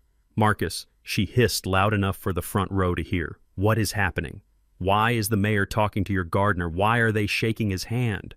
Marcus looked at her. He looked at me, surrounded by the titans of industry. He smiled, a real smile. "Maybe they like his gardening," Marcus said. Tiffany stomped her foot. "Don't be stupid. They are making a mistake. They must think he is someone else. Go tell them. Go tell them to sit down. This is my wedding and they are ruining the aesthetic." She turned and marched toward us. She pushed past the senator. She pushed past William Vance. She marched right up to me, her face twisted in anger. "Excuse me," she shouted at the mayor. "You are confusing him. This man is the help. He is senile. He thinks he owns the place. Please, step away from him before he tries to ask you for money." The silence that fell was absolute. It was heavy. It was dangerous. William Vance turned slowly to look at Tiffany. He looked at her cheap dress. He looked at her desperate face. Young Lady Vance said, his voice cold as ice, "I don't know who you are, and frankly I don't care. But the man I am speaking to built the hospital you were born in. He built the school you failed out of. And he built the bank that is currently foreclosing on your father's house." Tiffany blinked. What Vance pointed a finger at me. "This is Isaiah Jefferson, founder and chairman of Jefferson Construction. He owns more land in this state than God. And if he thinks he owns this place, it is because he has the deed in his pocket." Tiffany froze. She looked at me. She looked at my eyes. She looked for the confused old man she had bullied. I didn't give him to her. I gave her the wolf. I took off my cap. I brushed a speck of dust off my green jumpsuit. "Hello, Tiffany," I said, my voice clear, sharp, and educated. "I believe you have something of mine. A ring? Or maybe a dignity you borrowed and forgot to return." She took a step back. She shook her head. "No, that's impossible." Marcus said you were a farmer." "I am a farmer," I said. "I farm land. I farm buildings. And sometimes when the season is right, I farm justice." I looked past her at the crowd. "Please take your seats, everyone," I shouted. "The show is just beginning." I turned back to Tiffany. "Go to the altar, my dear. Your groom is waiting. We wouldn't want to keep the notary waiting, would we?" She stared at me, her face pale as a sheet. She looked at the mayor. She looked at the Rolls-Royce. The reality was crashing down on her, but her greed was a strong anchor. She couldn't let go. She couldn't believe it. "It's a trick," she whispered. "It has to be a trick." She turned and ran back to the altar, grabbing Marcus's arm. "Marry me," she hissed. "Marry me right now, before he ruins it." I watched her go. I watched the desperation. I looked at William Vance. "Ready for the main event?" I asked. Vance grinned. "I wouldn't miss it for the world, Zeke." We walked together toward the front row. The Sinclairs shrank back in their seats as we approached. I sat down in the chair reserved for the father of the groom. I crossed my legs. I folded my hands over my chest. I looked at the preacher. "Proceed," I said. The organ music swelled again, shaky and discordant. The wedding of the century was back on. But this time everyone knew who was really walking down the aisle. It wasn't a bride. It was a defendant walking toward her sentencing. The preacher was a man with a tan that came from a bottle and a smile that cost more than my tractor. He stood under the floral archway that Tiffany had screamed at the florist to construct just hours before.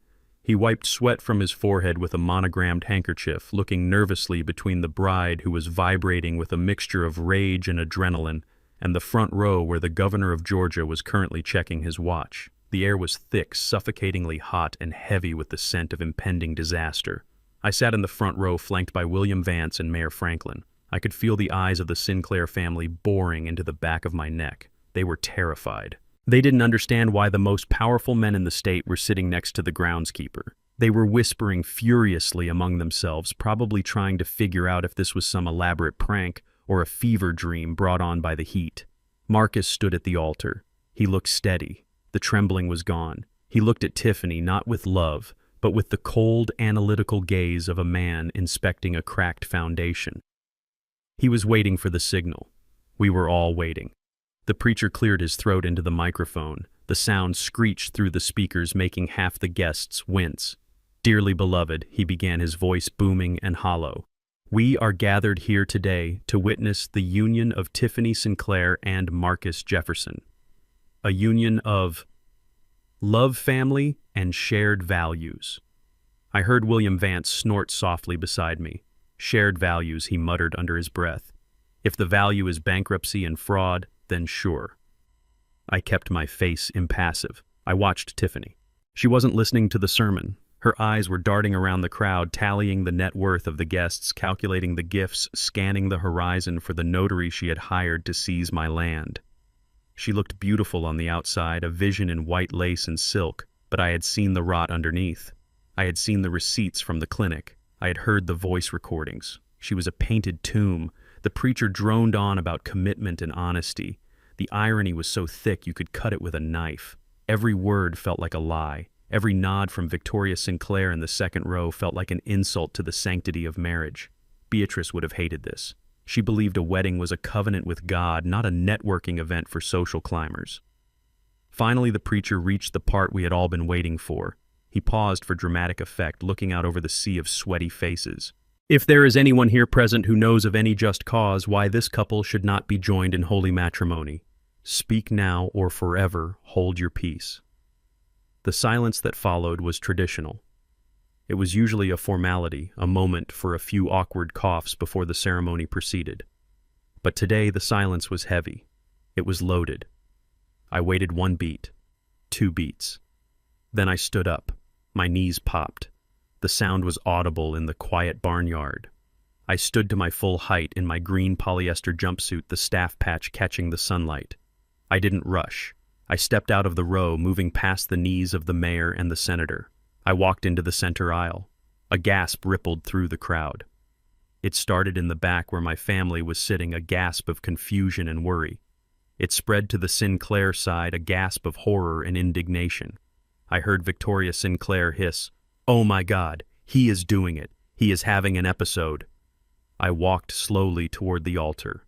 My boots crunched on the white runner Tiffany had laid down over the dirt. I kept my eyes locked on hers. Tiffany's face went from pale to purple in the span of a second. Her eyes bulged. She looked like she was about to explode. She had spent months planning this moment, scripting every second, and here was the dirty, senile gardener ruining her perfect shot. She didn't wait for me to speak. She didn't wait to hear what I had to say.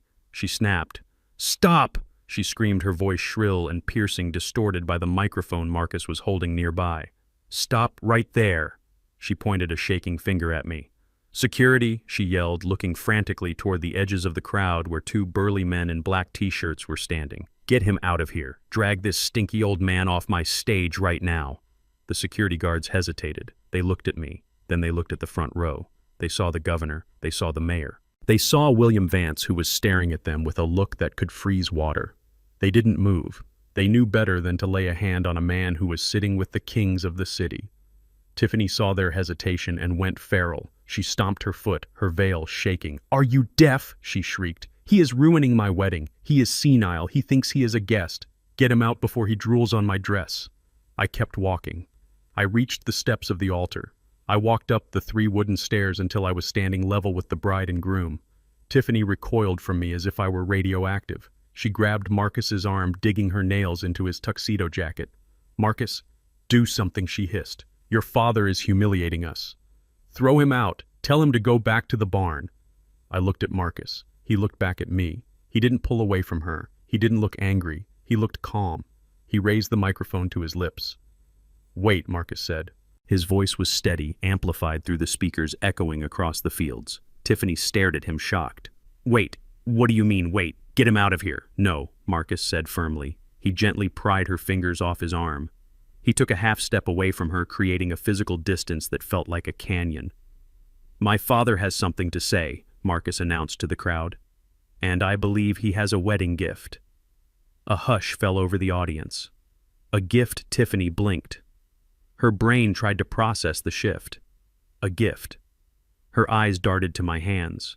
She saw that I was holding a large, thick manila envelope. I saw the gears turning in her head.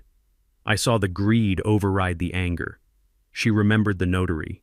She remembered the power of attorney. She remembered the $20 million worth of lithium under the soil. She thought I was capitulating. She thought the senile old man had forgotten where he was and wandered up to give her the deed to the farm as a present. Her face transformed instantly. The rage vanished, replaced by a radiant, terrifyingly fake smile. She clasped her hands together over her chest. Oh, she gasped, playing to the crowd. A gift. Oh, Daddy Zeke. You shouldn't have. She stepped toward me. Her eyes locked on the envelope. Is it the paperwork? She whispered low enough that the microphone wouldn't catch it, but loud enough for me to hear. Did you bring the deed? I looked at her. I looked at the woman who had called me a dog, who had poisoned my tea, who had mocked my poverty. I held up the envelope. It was heavy. It was filled with the truth. I surely did, Tiffany, I said, my voice projecting clearly without the need for a microphone. I brought you something special, something you have been working very hard for. Tiffany reached out for the envelope. Her fingers were trembling with anticipation. She thought she had won. She thought the game was over and she was taking home the trophy. I let her grab the edge of the envelope. I held on to the other side for just a second longer, letting the tension build. Open it, I said softly. I think you will find it very illuminating. She snatched it from my hand. She ripped open the seal with a violence that betrayed her hunger. She reached inside. The crowd leaned forward. The Sinclairs in the second row held their breath. Preston was practically vibrating in his seat. Tiffany pulled out the contents. It wasn't a deed. It was a stack of photographs, and a USB drive, and a stapled document with the seal of the Federal Bureau of Investigation on the cover page. Tiffany frowned. She looked at the first photograph. It was a picture of her.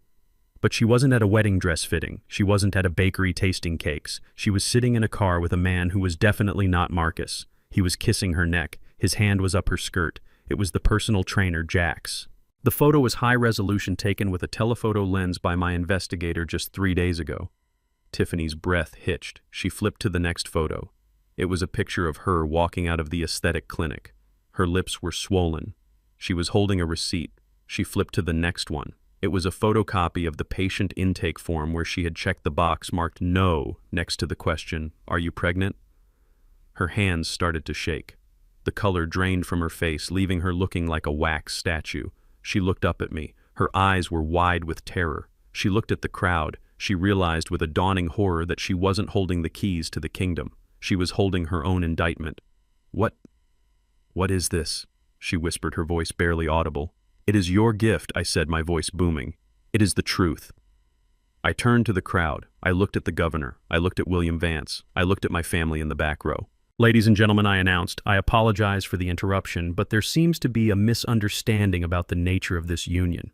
I signaled to the sound booth where Cohen was standing next to the technician. "Hit it, Cohen." The massive LED screen behind the altar, the one that was supposed to show a montage of Marcus and Tiffany's love story, flickered to life. It didn't show romantic walks on the beach. It showed a video clip. Grainy black and white night vision. It showed Victoria and Preston Sinclair creeping into my bedroom like thieves. It showed Preston digging through my underwear drawer. It showed Victoria screaming at him to find the ring. The crowd gasped. A collective intake of breath that sucked the oxygen out of the barnyard. Preston Sinclair stood up in the second row, knocking his chair over. "Turn it off," he screamed. "Turn it off right now." But the video continued. It cut to a new scene. It was Tiffany. She was in the pool house. The audio was crystal clear. "I am marrying a bank account, not a man. The old man is practically dead already. We tricked him into signing." Her voice echoed across the farm. Her cruel laughter bounced off the trees. Tiffany dropped the photos. She covered her ears with her hands. "Stop it. Stop it. That's not real. That's a deep fake." I stepped closer to her. I loomed over her. "Is it?" I asked. "Is the receipt from the clinic a fake? Is the fact that you aren't pregnant a fake?" Tiffany stared at me. She looked at Marcus. Marcus was standing there, his arms crossed, watching her with a look of absolute disgust. "Marcus," she pleaded, reaching for him. "Marcus, baby, don't listen to him. He is crazy. He is trying to ruin us. I am pregnant. I am..." Marcus looked at her stomach. He looked at her eyes. He reached into his pocket and pulled out a piece of paper. He unfolded it. It was the receipt I had pulled from the trash. "Juvederm Ultra," Marcus read aloud. Question 4. "Are you pregnant? Answer no. Signature Tiffany Sinclair." He crumpled the paper and threw it at her feet. "You aren't pregnant, Tiffany." Marcus said, his voice cold and final. "You are just empty." Tiffany looked at the paper on the ground. She looked at the screen where her mother was currently being shown poisoning my tea. She looked at the crowd of people who were now standing, murmuring, taking photos, witnessing her total destruction. She let out a scream, a primal animalistic scream of rage and defeat. "You ruined everything," she shrieked at me, lunging forward, her hands curled into claws. "You stupid, dirty old man, I should have killed you myself." She tried to scratch my face. She tried to hurt me, but she never got the chance. Because before she could touch me, a heavy hand landed on her shoulder. It wasn't Marcus. It was the sheriff. He had stepped out from behind the VIP tent accompanied by 2 deputies and a man in a suit who flashed a federal badge. "Tiffany Sinclair," the agent said, "you are under arrest for fraud, conspiracy to commit theft, and attempted assault." The wedding was over. The sentencing had begun. I didn't open the envelope to read a speech. I didn't need a microphone to tell the world what kind of people the Sinclairs were. Words can be debated, words can be twisted, but pictures don't lie. And high-definition video with crystal-clear audio, that is the hammer of God. I looked at Tiffany, who was trembling like a leaf in a gale.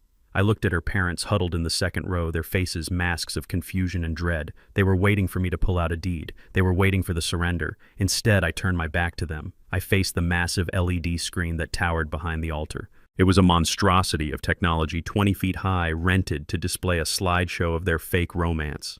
It was currently showing a static image of their monogram intertwined in gold calligraphy. I raised my hand and snapped my fingers. "Cohen," I said, my voice cutting through the humid air. "Light it up." The screen flickered. The gold monogram vanished, replaced by a burst of static. The crowd murmured, confused. Was this part of the show? Was this a technical glitch? Then the image stabilized. It wasn't a professional wedding video. It was grainy black and white footage shot from a high angle. It was my front porch. The timestamp in the corner read Tuesday, 6:14 p.m. A collective hush fell over the 300 guests. They squinted against the sun, trying to make out the shapes on the screen. The image was sharp enough to see the sweat on Victoria Sinclair's forehead. It showed me sitting on the bench whittling. It showed Victoria bustling around the table with the tea tray, and then the camera zoomed in. It was a digital zoom, pixelated but undeniable. The crowd watched as Victoria reached into her bra. They watched as she pulled out a small glass vial. They watched as she uncorked it and tipped a white powder into the china cup. A gasp ripped through the audience. It started low and surged into a wave of shock. Is she poisoning him?" Someone whispered loudly near the front. The video continued. Victoria stirred the tea with her pinky finger. She smiled. It was a smile that looked demonic on the giant screen. On the video, the audio kicked in. "It is wonderful for the nerves," Victoria's recorded voice boomed across the pasture. "This will help you relax." In the second row, Victoria let out a strangled cry. She jumped to her feet, her hands flying to her mouth. "No," she screamed. "That is not real. That is edited." I turned to look at her. "Sit down, Victoria," I commanded. "We are just getting to the good part." The screen flickered again. The scene changed. Now it was color footage. The resolution was crisp. It was the interior of a pool house. Sunlight streamed in through the open door, illuminating Tiffany Sinclair lying on a lounge chair. She wasn't alone. A man, muscular and shirtless, was pouring her a drink. The crowd went silent. Dead silent. The only sound was the wind in the trees and the voice of the bride booming from the speakers. "I am marrying a bank account, not a man," Tiffany's voice said. It was casual, bored, cruel. Tiffany, standing at the altar, let out a wail. She clawed at her face, shaking her head. "Turn it off. Turn it off." But the video played on.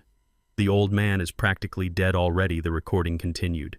"We tricked him into signing power of attorney last night. He is going straight to a nursing home on Monday morning, the cheapest one we can find." The guests turned to look at Tiffany. The disgust on their faces was palpable. These were her friends, her social circle, and they were watching her peel back her own skin to reveal the monster underneath. "And the land?" the man in the video asked. "Sold," Tiffany replied on screen. $20 million for the lithium rights." Then came the moment that made the mothers in the audience gasp in horror. On the screen, Tiffany stood up. She reached under her shirt. There was a ripping sound of Velcro. She pulled out a padded, flesh-colored prosthetic, a fake belly. She threw it on the table. "Help me get this thing off," she complained. "It is itching like crazy. God, pretending to be pregnant is the hardest work I have ever done." The reaction was visceral. People stood up. Chairs scraped against the ground. Shouts of "shame" and "disgusting" rang out. My cousin Ray stood up in the back and yelled, "That is the devil right there!" Tiffany looked like she was burning alive. She was shrinking, curling in on herself, her eyes darting around looking for an escape route. But there was nowhere to go. The screen was 50 feet wide. Her sin was written in the sky. But I wasn't done. "Cohen," I said. "The finale." The screen changed one last time. This wasn't a video, it was a slideshow of documents, but they were blown up to the size of billboards. The first was a bankruptcy filing from the state of Florida. Chapter 7. Debtor Preston Sinclair. Liabilities $5 million. The second was a foreclosure notice for the Sinclair estate in Atlanta. Final notice. Eviction scheduled for August 1st. The crowd was buzzing now. The whispers were a roar. "They're broke. They owe everyone money. I knew that purse was fake." And then the final slide. It was a mugshot. It was younger, maybe 10 years ago, but it was unmistakably Preston Sinclair. His hair was darker, but the weak chin and the shifty eyes were the same. Next to the mugshot was an active warrant issued by the Securities and Exchange Commission and the state of Florida. Wanted Preston Sinclair, charges wire fraud, embezzlement, grand larceny, flight to avoid prosecution. The silence broke. It shattered. Panic erupted in the Sinclair section. People were scrambling away from Preston as if he were on fire. Preston was frozen in his chair, staring at his own face on the screen, his mouth opening and closing like a dying fish. "This is a lie!" Preston screamed, standing up and waving his arms. "That is not me. That is identity theft." "Is it?" I asked, my voice amplified by the microphone Marcus was still holding. "Because the federal agents parked behind the barn seem to think it looks a lot like you." Tiffany snapped. The pressure, the humiliation, the total collapse of her carefully constructed world, it was too much. Her brain broke. She didn't cry. She didn't faint. She attacked. She let out a shriek that sounded like a banshee. She lunged toward this control booth, toward the screen, toward anything she could destroy to make the truth stop. "Turn it off," she screamed, her face twisted into a mask of pure, ugly hatred. She ran past me. She ran past the mayor. She was heading for the cables running to the LED wall, intending to rip them out with her bare hands, but she never made it. Marcus stepped into her path. He didn't grab her. He didn't push her. He just stood there, solid as an oak tree blocking her way. "Move!" she shrieked, clawing at his chest, ripping the lapels of his tuxedo. "Move, you idiot! Do what I say!" Marcus caught her wrists. He held them firmly, stopping her assault. He looked down at her. His face was calm. It was the calm of a man who had walked through the fire and come out the other side without a burn. He looked at her tear-stained face. He looked at the fake belly she wasn't wearing anymore. He looked at the woman who had called him a golden retriever. "Let go of me," she spat. "You are nothing. You are a stupid country boy. You don't know anything." Marcus tightened his grip just enough to silence her. He leaned in close. The microphone in his hand picked up every breath, every syllable. "You are right," Marcus said. His voice was low, deep, and cold. "I am a country boy. I grew up in the mud. I grew up cleaning stalls and fixing fences." He looked her in the eye. "But you know what you learn when you grow up on a farm, Tiffany?" Tiffany stared at him, panting, her eyes wild. "You learn to smell rot," Marcus said. "You learn to smell trash before you step in it. And right now," he released her wrists and shoved her backward away from him, "you smell like a landfill." The crowd erupted. It wasn't polite applause. It was a roar of approval. My family in the back was cheering. Even the governor was nodding, a grim smile on his face. Tiffany stumbled back, tripping on the hem of her dress. She fell hard onto the white runner sitting in the dirt. She looked up at Marcus, then at me, then at the screen where her father's mugshot still loomed over the ceremony. She looked at the guests. They weren't looking at her with envy anymore. They were looking at her with pity and revulsion. She covered her face with her hands and screamed. It was the sound of a predator, realizing it had become the prey. I looked at Marcus. He adjusted his jacket. He looked at me and winked. I stepped up to the microphone. "I believe I said to the crowd that concludes the entertainment portion of the evening. Now, if you will all look to your left, I believe the authorities have a few wedding gifts to deliver." As if on cue, the flashing blue lights of the police cruisers lit up the trees behind the barn. The siren chirped once. The wedding was over. The cleanup was just beginning. The sirens wailed, cutting through the heavy silence that had settled over the farm. 3 police cruisers and 2 black government SUVs tore across the pasture, their tires churning up the manicured grass and the white runner. Dust and blue light filled the air. It was chaos, but it was controlled chaos. Cohen had timed it perfectly. Officers poured out of the vehicles. They didn't look like local deputies writing speeding tickets. These were federal agents in windbreakers that said FBI in bold yellow letters. They moved with purpose, flanking the rows of chairs, creating a perimeter around the Sinclair family. Preston Sinclair tried to run. It was a pathetic attempt. He scrambled out of his chair, knocking over Victoria in his haste, and bolted toward the woods. He made it about 10 feet before a young agent tackled him into the dirt. "Get off me!" Preston shrieked, his face pressed into the red clay. "Do you know who I am? I am Preston Sinclair. I have rights." "You have the right to remain silent," the agent said, hauling him up by his collar. "Preston Sinclair, you are under arrest for wire fraud, embezzlement, and interstate flight to avoid prosecution." They cuffed him. The sound of the metal clicking shut was audible even over the commotion. Preston looked wild, his tuxedo stained with mud, his hair disheveled. He looked at his wife. "Victoria. Do something, call the lawyer."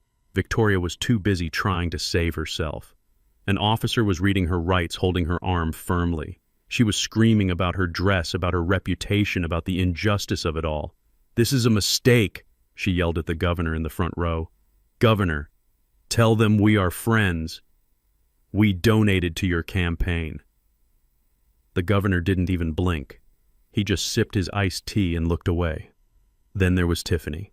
She was still on the ground where Marcus had shoved her. She watched her father being dragged away. She watched her mother being handcuffed. She saw her entire world disintegrating in real time. She looked at Marcus. He was standing above her, tall and unmovable. Tiffany scrambled to her knees. She crawled toward him, her white dress dragging in the dust. She wrapped her arms around his legs, clinging to him like a drowning woman clinging to a spar. "Marcus," she wailed, tears streaming down her face, ruining her makeup. "Marcus, please, you have to help them. They are my parents."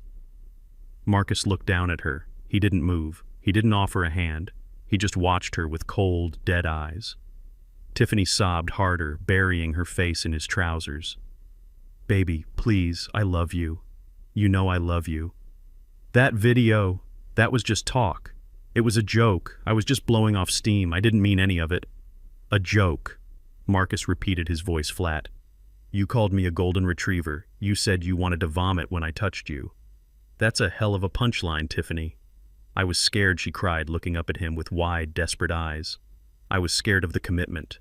It was cold feet. But I love you, Marcus. We are supposed to be a family. We are having a baby." Marcus laughed. It was a harsh, barking sound. He reached down and peeled her fingers off his leg one by one. "Stop lying," he said. "We both saw the receipt. There is no baby. There is no family. There is just you and a mountain of debt." Tiffany fell back onto her heels. She looked around wildly. She saw the guests staring at her with revulsion. She saw the police loading her parents into the cars. She was losing. She was losing everything. But then her eyes landed on the barn, on the land, on the $20 million worth of lithium she thought was still within her grasp. She scrambled up. She wiped her face. She tried to compose herself to salvage the one thing that mattered to her more than dignity: the money. "Okay," she said, her voice shaking but gaining a frantic edge. "Okay, fine. My parents are criminals. I admit it. But I am not them, Marcus. I am your wife. Well, almost. We can still do this. We can still get married. We can sell the land. We can start over, just you and me. We can pay off the debts and go to Bali. We can be happy." She reached for his hand again. "Think about the money, Marcus. $20 million. We can have anything we want." I stepped forward then. I walked up the stairs of the altar, my boots heavy on the wood. I reached into the breast pocket of my green jumpsuit and pulled out a single sheet of paper. It wasn't a deed. It was a trust document. I cleared my throat. "Excuse me, Tiffany," I said. She spun around to face me, her eyes narrowing. "What do you want, old man?" "Stay out of this." I held up the paper. "I think there is something you should know before you try to close this deal," I said calmly. I unfolded the document. "This is the deed to the farm," I said. "And this is the incorporation paper for the Jefferson Trust." I pointed to the bottom of the page. "Do you see this name?" I asked. She squinted. "Isaiah Jefferson." That's right, I said. And do you see Marcus's name anywhere on this document as an owner? She scanned the paper frantically. No, he is the trustee. He manages it. I smiled. He manages the operations I corrected.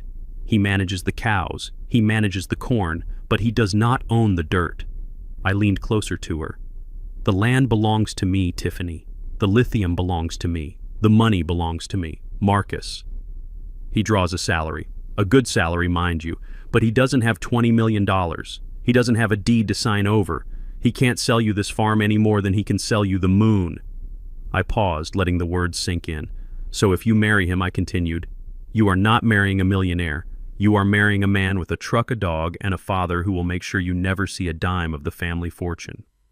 I looked her up and down. So tell me, Tiffany, do you still love him?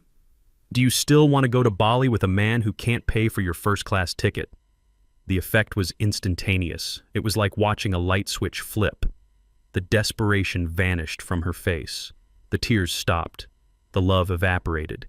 In its place was a look of pure, unadulterated hatred. She looked at the paper. She looked at me. She looked at Marcus. She realized the game was truly over. There was no pot of gold. There was no payday. There was just a man she despised and a debt she couldn't pay. She dropped Marcus's hand as if it were a hot coal. She stepped back, smoothing her dress, her face twisting into a sneer. You tricked me, she spat. You led me on. You made me believe he was rich. I didn't make you believe anything I said.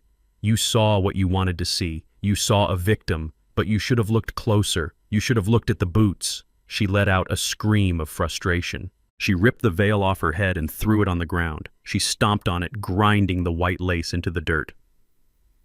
I hate you, she screamed at Marcus. I hate you. You wasted my time. You wasted my youth. I could have married a hedge fund manager. I could have been someone. She turned to me. And you are a devil. You are a sick, twisted old man. I tipped my cap. Thank you, ma'am. Coming from you, that is a compliment. A federal agent stepped onto the platform. He approached Tiffany. Ms. Sinclair, he asked. What she snapped. We have a warrant for you as well, he said calmly. Conspiracy to commit fraud, accessory to embezzlement, and based on the video evidence provided by Mr. Jefferson, attempted assault on a senior citizen. He pulled out a pair of handcuffs. Tiffany's eyes went wide. No, you can't. I am the victim here. They lied to me. Please turn around and place your hands behind your back, the agent said, his voice leaving no room for argument. She tried to run. She actually tried to bolt in her heels across the uneven stage, but she didn't get far. The agent grabbed her arm and spun her around. Click, click. She was cuffed. The crowd watched in stunned silence as the bride was led down the aisle, not by her father, but by a federal agent. She was screaming profanities, kicking at the dirt, a white specter of greed being hauled away to face justice. They loaded her into the back of a cruiser next to her mother. I saw them through the window screaming at each other, blaming each other for the downfall. The cars started up. The sirens chirped again. The convoy of police vehicles drove back down the driveway, kicking up a cloud of red dust that settled over the empty altar. Silence returned to the farm. I looked at Marcus. He was standing there watching the cars go. He looked tired. He looked sad. But he also looked free. He turned to me. He didn't say anything. He just walked over and hugged me. It was a fierce, bone-crushing hug. Thank you, Dad, he whispered into my shoulder. I patted his back. You did good, son. You did good. I pulled away. I looked out at the crowd. 300 people were staring at us, unsure of what to do. The wedding was ruined. The food was getting cold. The bride was in jail. I saw the governor looking at his watch. I saw William Vance smiling.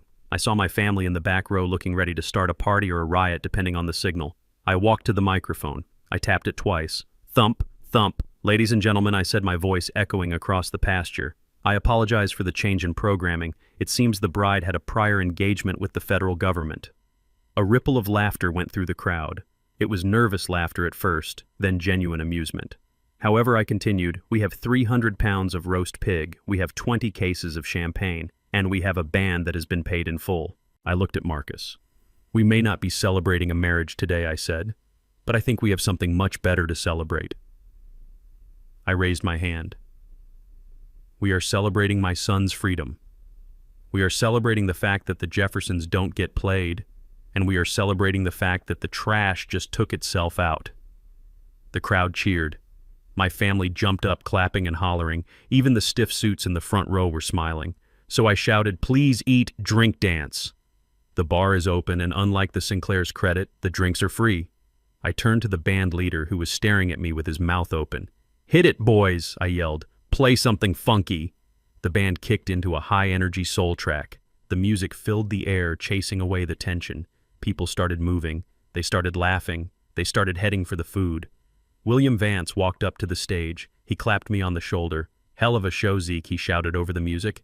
"Hell of a show." I grinned. I unzipped my green jumpsuit, stepping out of it to reveal my charcoal Italian suit underneath. I tossed the polyester uniform into the dirt. "Just another day on the job." "William," I said, "just taking out the weeds." I grabbed a glass of champagne from a passing waiter. I handed one to Marcus. "To freedom, son," I said. Marcus clinked his glass against mine. "To freedom, Dad." We drank. The sun was setting, casting a golden glow over the farm. The nightmare was over. The stinky country boy had won. And the party was just getting started. The seasons have a way of washing things clean.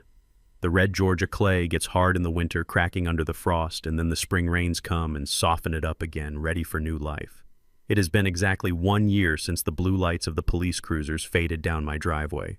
1 year since the screaming stopped. 1 year since the circus left town. I sat on my front porch, the same porch where Victoria Sinclair had tried to poison me. But the air was different now. It didn't smell like desperation and cheap perfume anymore. It smelled like barbecue smoke and honeysuckle.